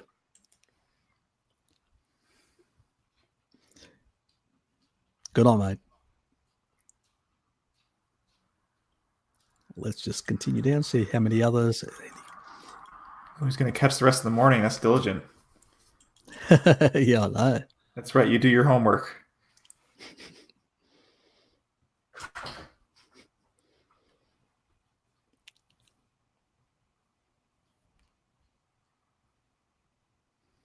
That's a comment.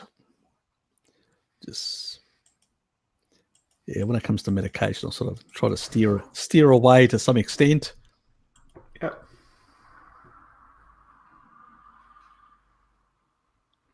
Yep. Sugar is nasty, and the integrity of the lipids and the lipid rafts, that's how good the integrity of those. And also in the inner mitochondria, you can get a lot of reactive oxygen species bleeding out of the inner mitochondria layer due to this effect of poor integrity of the inner mitochondria layer because of being full of these seed oils. So the lipids from the seed oils being incorporated in those structures can make them much more vulnerable. So it's a two-pronged attack on our body: seed oils and sugar. One glycates and one creates weak structures, and it's that's how a lot of these diseases happen. Mine was more seed oils, but both are required to basically cause a lot of the issues. Yeah, they're worse together for sure. Oh, yeah, definitely. I've heard it independently stated that given the choice between consuming a cup of sugar versus a cup of seed oil, that a cup of sugar, at least your body has mechanisms to deal with. Precisely. Yeah. The seed oil will be there for years. Yeah, well, it takes anywhere between 4 to 6 years to displace and remove, stored PUFA of that sort. So it takes a while to clear out. And that's nuts. Yeah, I recommend a low dose vitamin E because you don't want to cause sort of vitamin imbalances. So, which Jarrow's got a one which was based on palm oil, or buy palm oil and use palm oil. So that's another option that some people can use if they want to go down that way to get a bit of that vitamin E to help them with that sort of displacement effect. There's not many other things you can do a couple of other things, but that's the sort of thing. The other thing is, I usually recommend, depending on how damaged a person is to take a liposomal form of allopoic acid. Now, allopoic acid you can actually find in organ meats, but many people are averse. So I say get a liposomal, put it into your system. I did that as well, and what it does is it's an electron donor, so it actually can recycle vitamin C, vitamin E, glutathione. It is really a Swiss Army knife of recycling. So if people have a lot of oxidative stress, a lot of issues, and they're trying to resolve those, that would be the best way to go with a liposomal version of allopoic acid, and to deal with that sort of stuff. I mean, there are other things, like there are supplements. You can get good quality supplements like astaxanthin. Now, astaxanthin is what fish, it comes from fish. I mean, this is what fish use to basically stabilize their omega-3s. So yeah, the research is not too bad. There's some, I mean, it's mixed in terms of its antioxidant capability. It seems to basically, to some extent, resolve some lipid issues where some of the lipid peroxidation can reduce, and some of the actual those fatty acids can be refreshed, like made anew type thing, in a way. But how effective it is as a solution, I used to say to people, if you're going to go out and eat shit, just take an astaxanthin and an allopoic acid, which was a sort of a biohack. But nowadays I sort of steer away from that and say, well, if you do that for too long, even these things are not going to really help, so don't do it. Harry, you've got to compile this information somewhere for people. Yeah, I know. It's amazing stuff. I'm snickering here at Shell F saying, how do you remember all this stuff? Because I'm sitting here thinking the exact same thing. I'm trying to hold on to this barrage of information, and I can't. Not all of it anyway. Look, guys. I know I've got a lot of knowledge, and I sort of have probably a good memory as well. But I am slowly trying to put some vids. I mean, I just started, very recently coming onto YouTube, onto social media. It's not my sort of natural domain, so to speak. And sort of, and I was just basically coming across people like Frankie, people like Bart K, and I had so much information. I mean, if you look at my inbox, it's just full of research, one after another. I even got one which I want to do, which has to do with the isotope analysis of ancient Greeks, which I got from one of the universities in Greece. So I've got so much research on so much bloody stuff. In many cases, what I do is I actually farm it out to other people. I email it to them. I just don't say anything. I let them, look, as long as the information gets out there, I don't need the credit. I just get the information because I can't do it all myself. I've got a day job. I've got so many commitments. I try and get information out there and say, look, just run with it. Do something on it, get it out into the community and all that. There's so much information. People just will have to be patient and bear with me. I am working. I'm trying to. That's why I did ask. Like last week, I asked people to just put comments and tell me what they wanted me to talk about. Yeah. And so there was a few. There was the ApoE one. There was a couple of others. People put a couple of comments, and those are the ones I'm going to focus on initially and just do some vids on those. And then, when people start asking me, can you make this or that? Because I actually want to do content that nobody else has done.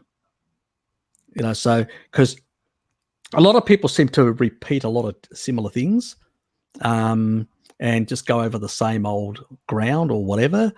I'm just not interested in that. I want to touch on new areas that people haven't touched. A bit like, the chromium side of GLUT4 receptors, to get more vitamin C in, on a carnivore diet or whatever. That was one thing that I put out there because people kept on asking me about the vitamin C side of things. You can do this biohack.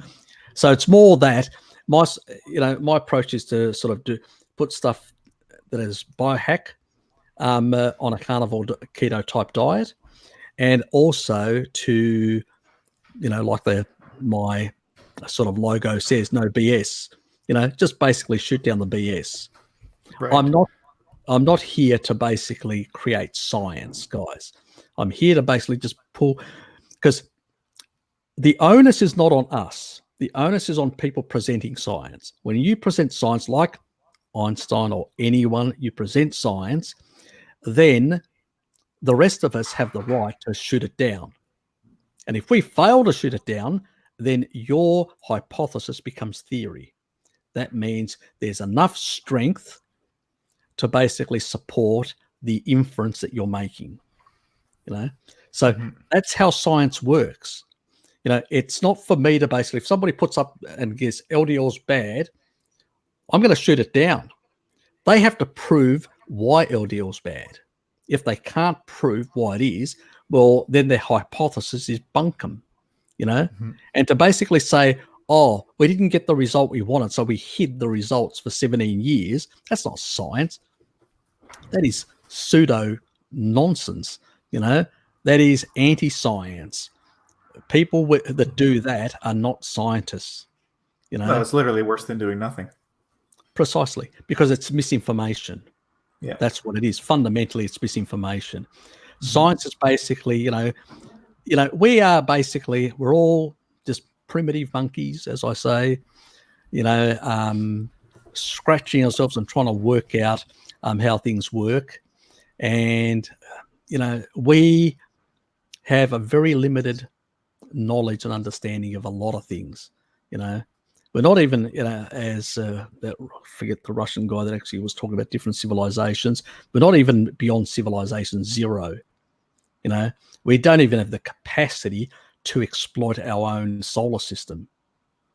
I mean, we are really at the early stages of most knowledge, and when you hear somebody saying, I'm an expert, I know that this is definitely, run. They have no idea, Yep. Because I don't. The same is true when people are trying to make blanket statements for advice. Precisely. Because they're effectively proclaiming I'm an expert. Precisely. And I don't make blanket. I infer that, yep, on the weight of the evidence, this is possible, that's possible. If you do this, that may work. If you do that, that may work for that period of time. If you do this type of hypertrophy type training, if you do it in that way, you'll probably get better results. But it's based on some research that has actually shown mechanistically showing, Yes. what's happening in the actual cell. That I can put my hat on and say, yep, I can support that. That's good science. But I can't basically, this is what a lot of people do on the internet. They want to give people absolute answers. There are no absolute answers, guys. There just aren't. I mean, the world isn't, a 1 + 1 = 2. It isn't. If it was, it'd be a very strange universe. Let's put it that way. The world is in constant change and flux. Entropy is driving and creating disorders of all sorts, of all matter in it. And as a consequence, you don't know how things are degrading in your cells in a different rate, in a different way, because of different things in your environment, not only food, EMFs, other toxins, mold, who knows what. There are so many variables that are at play that, it's far more complicated than some people try and make out that it is. So don't fall into the trap of the expert. None of us are experts. Jared isn't, I'm not. Nobody's an expert. All we can do is basically steer you to the best science and to the best inference. That's all. We can't give you empirical truth, but inference. We can say on the basis of the evidence and the weight of the evidence that we've got up to this point in our civilization, we can infer this, but not beyond that point. And if anybody tries to tell you that they're a guru beyond that point, run, because basically they're just BSing you. They're trying to get something out of you, or so yeah, there's no value there. You'll end up down a pathway which will just cause yourself more grief and a heartache in the long run. Yeah, and it's possible to comment on the mechanism behind why something happens without, as you say, without inferring what will happen. Precisely, yeah. And that's what we sort of always need to understand, that the reality is that thank you. What is we'll put a the reality is that as humans, we've got limited perception, limited understanding, and all we can do is basically focus on trying to understand through little grains of truth here and there and little grains of supportable truth what is possible and what isn't. So yes, it's a bit more difficult than most people think. I mean, I notice on many places where people sort of prod or push, sort of the person who's doing the podcast or whatever to try and give them something definitive. But, it's an easy trap to fall into. I sort of balk at it. It's a natural thing for me. And I'll just say, nah, look, sorry, can't give you a definitive. It's just, but that's my nature, which is probably a good thing in one respect, but may not suit other people. But I can't keep everybody happy. If I'm not going to be genuinely truthful to my own beliefs and the way I view the world, if that doesn't work for other people, so be it. I'm not here to please, but to help, mate. I'll let you have the final word. And I've been on here for nearly 3.5 hours, so need to probably stop it at this stage. So here I was any last feeling bad for missing the first 35 minutes. Any last words, mate? No, I just want to thank you for sharing this this torrent of useful information as best as you can. At least I think Well, that I think some dedicated videos around specific topics would be really, really appreciated by your viewers. yep, that's my aim. That's what I want to do on specific topics, just to demystify a lot of things that there's a lot of misinformation there. But there will be some topics where, when I do cover them, it'll be very nuanced, and in some cases, it'll be there'll still be question marks left over. Don't expect me to give you the ultimate truth. I'm not a guru, god, or whatever. I'm just human, just like the rest of you. I've just done more research and all that, and I've realized how much crap is out there. I can't tell you something that I don't know myself. I can't find, or doesn't exist, or hasn't been researched definitively. All I can say on subject matters is, this is what we can infer. This is what information we have from past. This is what some of the studies have shown, and the plausibility of something, and that's all. Now, take it or leave it sort of approach. It's yeah. There's always room for something to prove you wrong later. Precisely, and I'm certain that a lot of the stuff that I say or infer at this stage will be slightly different, or not in its complete form, but to some extent, will not be the same things that I'll be saying possibly a year or 2 or 3 years from now. Oh yeah, no, I hope not. That would mean that we haven't learned anything. Exactly, because we'll learn a few new things and we'll nuance it slightly, and we'll have a much deeper understanding of certain processes, and we can only hope that there are some good dedicated scientists out there that continue doing some good research. Unfortunately, they're not in the English-speaking world. They're not. I look at research in China, in Pakistan, in Iran, China, out of research out of Japan, South Korea, and many other parts of the world. It's always a bit of a hurdle trying to get an English translation or trying to translate it properly without losing all the diagrams and everything else. But the thing is, if you, some of these people, they're not paid by the food industry, they're not paid by the pharmaceutical industry. They're just doing the sort of research Western academics did back in the 60s and 70s when the government was paying the bills, and not the industry after Reaganomics and Thatcherism, which just left it to the industry. You take it over, and basically we're not going to fund it. Yes, the benevolent funders who are very accepting of results that are going to hurt their bottom line. Precisely, and corrupted everything, unfortunately. Mm-hmm.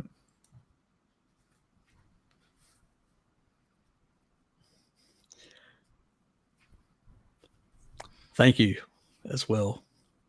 Anyway, we better cut it there. Thanks, mate, for coming on. I appreciate it. I hope you had an enjoyable walk with your partner earlier. We didn't make it. She fell asleep while I was on the stream tomorrow. Oh yeah, exactly. There is always. I'm gonna have to rewatch this stream and take notes. You do that. Look, as I say to people, take my information and spread it. I mean, I don't. This is not copyright. At the end of the day, I did the research. I read it from somewhere else. I assimilated it, and the only part that's probably mine is the way I nuanced certain things.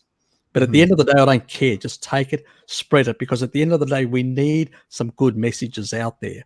There's too much junk out there, and no, I'm not like Frank. I don't care what people use of mine, and spread it. I'm glad you said that yourself, because I was just about to say that seems conspicuously opposite to the way certain other personalities in the carnivore sphere behave regarding their information. Do not care. You can use my information and spread it. And I actually, in one of my discussions, I've got a thing, the myths and falsehoods of veganism, and I've got a whole lot of links and some information there in my discussion sort of page. sort of thing, because you don't get a community page until later on when you've got more subs and stuff like that, as I've noticed. So on the discussion one, there's that, and I don't care. I've said to people, copy that and just go around the VegTart sites and just hammer it, or other sites, because and they can put it under their name. I don't care, because that will get out there. Some people, I've actually come across some people that have contacted me and all that read that information and realized, hold on, and then emailed me. So some people, even in that community, they'll read that and go, they may not be 100% convinced of veganism. Then they read that sort of stuff and they go, okay, these people have been selling me a whole lot of bullshit. And that may be just enough to change people away from that sort of thinking to a better sort of thinking, And it's the only thing you can do is to try and help people, transition. And there's millions of people out there, unfortunately, that are falling victims to these misanthropic sort of gurus that are poisoning their minds with this hatred towards our species. Sort of where the sort of the evil thing in nature. What a load of crap. We need to fight that, guys. And you can use all the information to do that. The worst part is that they believe what they're saying, right? That they're actually just that misguided. I don't believe that they're purposely misleading anybody. They're just useful idiots that are being leveraged by commercial interest. Yeah, that is the reality. There's a powerful vested interests and a lot of money behind this, and there's big profit margins. I mean, if I was Bill Gates, it's a good investment. That's how I would see it. I mean, I invest in stocks as well, and as far as I'm concerned, that would be a good investment. I would never invest in those industries. I will invest in others, but I won't invest in that industry specifically because of my own beliefs in that regard. I'm not going to support that industry. But in terms of profitability, there's good money to be made, honestly. Blood money. That is exactly right, but there's good. Well, most industries to some extent have got a bit of blood money in them. Yeah. Let's be honest. But there's that's what's driving it, and that's the problem. They've got momentum, and they've got weight behind them in terms of billions of dollars. That's the scary part, and a lot of influence with politicians. Yes. Yeah, the recent policy changes and these sorts of things that are rumblings of meat taxes and that kind of thing have me very concerned for the future. Shell F just said vegans are convinced, not convincing. That's a great way to put it. Yes, very much. It's very very dogmatic. Yes, but they're getting traction. That's the problem. Mm-hmm. They're, the sort of the middle class snowflakes out there are literally just lapping, taking it all in. They're just falling for the narrative.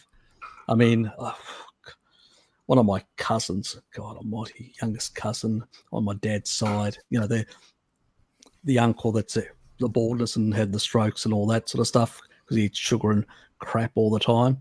Well, his younger son has gone vegan with his wife and the child. My auntie's really sort of concerned about it, and she's worried about it, and oh God. And they've, she said, my son's like emaciated. And this guy is a business person. He's got his own business. He had a Fortune 500 company in the past. So he's not a dumb guy. He actually, like when he was at university, he got into the top honors list. So it's the unfortunate thing. This sort of, smart academically, but street smart, and understanding all that other bullshit. Because he comes from a sort of. The fact that somebody could have somebody like you in their family and not listen is absurd to me. But diet's very much like religion, right? It's if people don't want to learn about it, then it feels sort of oppressive to have it talked at you about. So yeah, look, they just switch off. Yeah. So, and I actually didn't know about it, but I had noticed that, like on Facebook and stuff like that, there was, it was like, or even phone calls, it was like it sort of went away, and I didn't know what the hell's happening. Did I say something or did I do something? And then after chatting to my auntie, I realized, okay, he probably knows that I'm a carnivore. He's a vegan, so that's why he's cut all contact. I'm going, shit. Yeah. So yeah, it's what do you say? Yeah, but it's, yeah, people are. Yeah, it's polarizing. It's polarizing. I'm Yeah. sorry to hear that you've got that kind of a rift in your family over something as stupid as meals. Yeah, look, exactly. That's how ridiculous it is.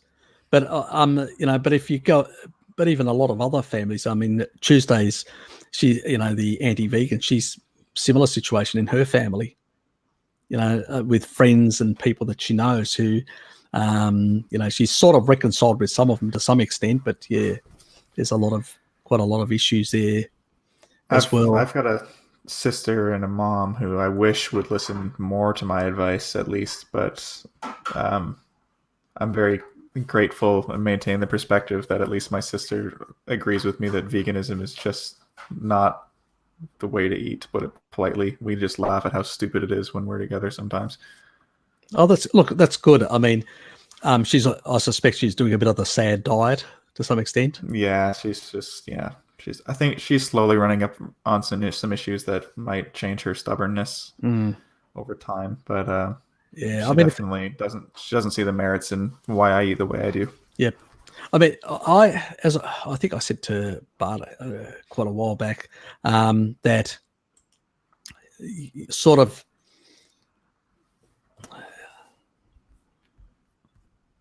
yeah, there's a lot of truth in that statement. I mean, look, with a lot of situations, there's, I don't think we're going to get people all to carnivore, keto, or whatever, and I think that's an unrealistic goal. In a sense, what we can do with our family members is try to transition them to a healthier sort of diet. Let's say somebody, as I said, you can actually have a carnivore, like I said earlier on the live stream of Bart's, said you can have pushing people towards a carnivore vegetarian style, seafood, dairy, and eggs, with maybe a bit of vegetation in there. That would be a hell of a lot healthier than something like rice. It's not as bad as some of the other grains in a sense. Is sort of a better approach with some sort of things like zucchini and stuff like that, which aren't as inflammatory as some of the other carbohydrates and all that. So that's the sort of way I sort of approach nowadays, is try to get people to put in more animal foods in, reduce the amount of vegetable foods, and eliminate the two big toxins, refined sugars and seed oils, in particular seed oils. I usually say, if you're going to do anything, just get rid of the seed oils and the margarine. Just do that. Just go to olive oil, palm oil, olive oil, coconut oil. I don't care. Just get away from the seed oils, So that is half the problem. If you take that, you're probably taking away, 70% of the ailments, in a sense. It's better than nothing, in some regards. It means at least 70% less suffering. Yeah. It's always important to measure progress from where you started, not from where you think you should be. Precisely. That is exactly it. Mate, I see you're tired. Yeah, it's getting. It's interesting to me, but I can talk about this stuff forever. It is 1:37 a.m. Mate, you need to get to sleep. I do need to get to sleep. Yes. I mean, I'm a bit like that. I can go on for quite some time, but at the same time, it's we need to recharge, and definitely you, because you need to get some sleep. Your circadian rhythms need to be, That's right. Kept in check. We'll have to do this again. Definitely, I enjoyed your company. Thank you very much for appearing on my live chat. Thanks, guys, for the remainders who persisted up until now. and go to bed, Jared. You've been told. Yeah, okay, I will. Thanks, Jill. Okay, thanks, mate. I appreciate you coming on. Thank you. You know, guys, whoever's still on the live stream, can you please subscribe to Jared's channel, and whoever hasn't subscribed to mine and still awake, please subscribe to mine, and keep us in the game, because if we're not kept in the game, that good information isn't going to get out there. At the end of the day, it doesn't hurt anyone to get your family, friends to subscribe to us, even if they don't listen to us. Maybe one day they will. You never know. That's right. Anyway, any last comments, mate? No, I'm going to sleep. Okay, good night. See you. I gave my last comments 20 minutes ago when we tried to wrap up. Okay, I'll let you go. See you, mate. Good night. Bye. Anyway, that was fun. Thanks for the remaining guys. Appreciate it. It's been a long 3.5, getting to 4 hours. It's probably my longest live stream. I appreciate everybody, for those who persisted this long, especially Shelef. Thank you. You've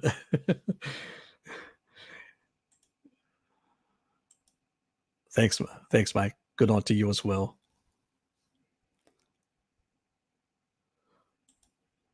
See you, mate. And that's Jared's channel. So for anybody that's still awake.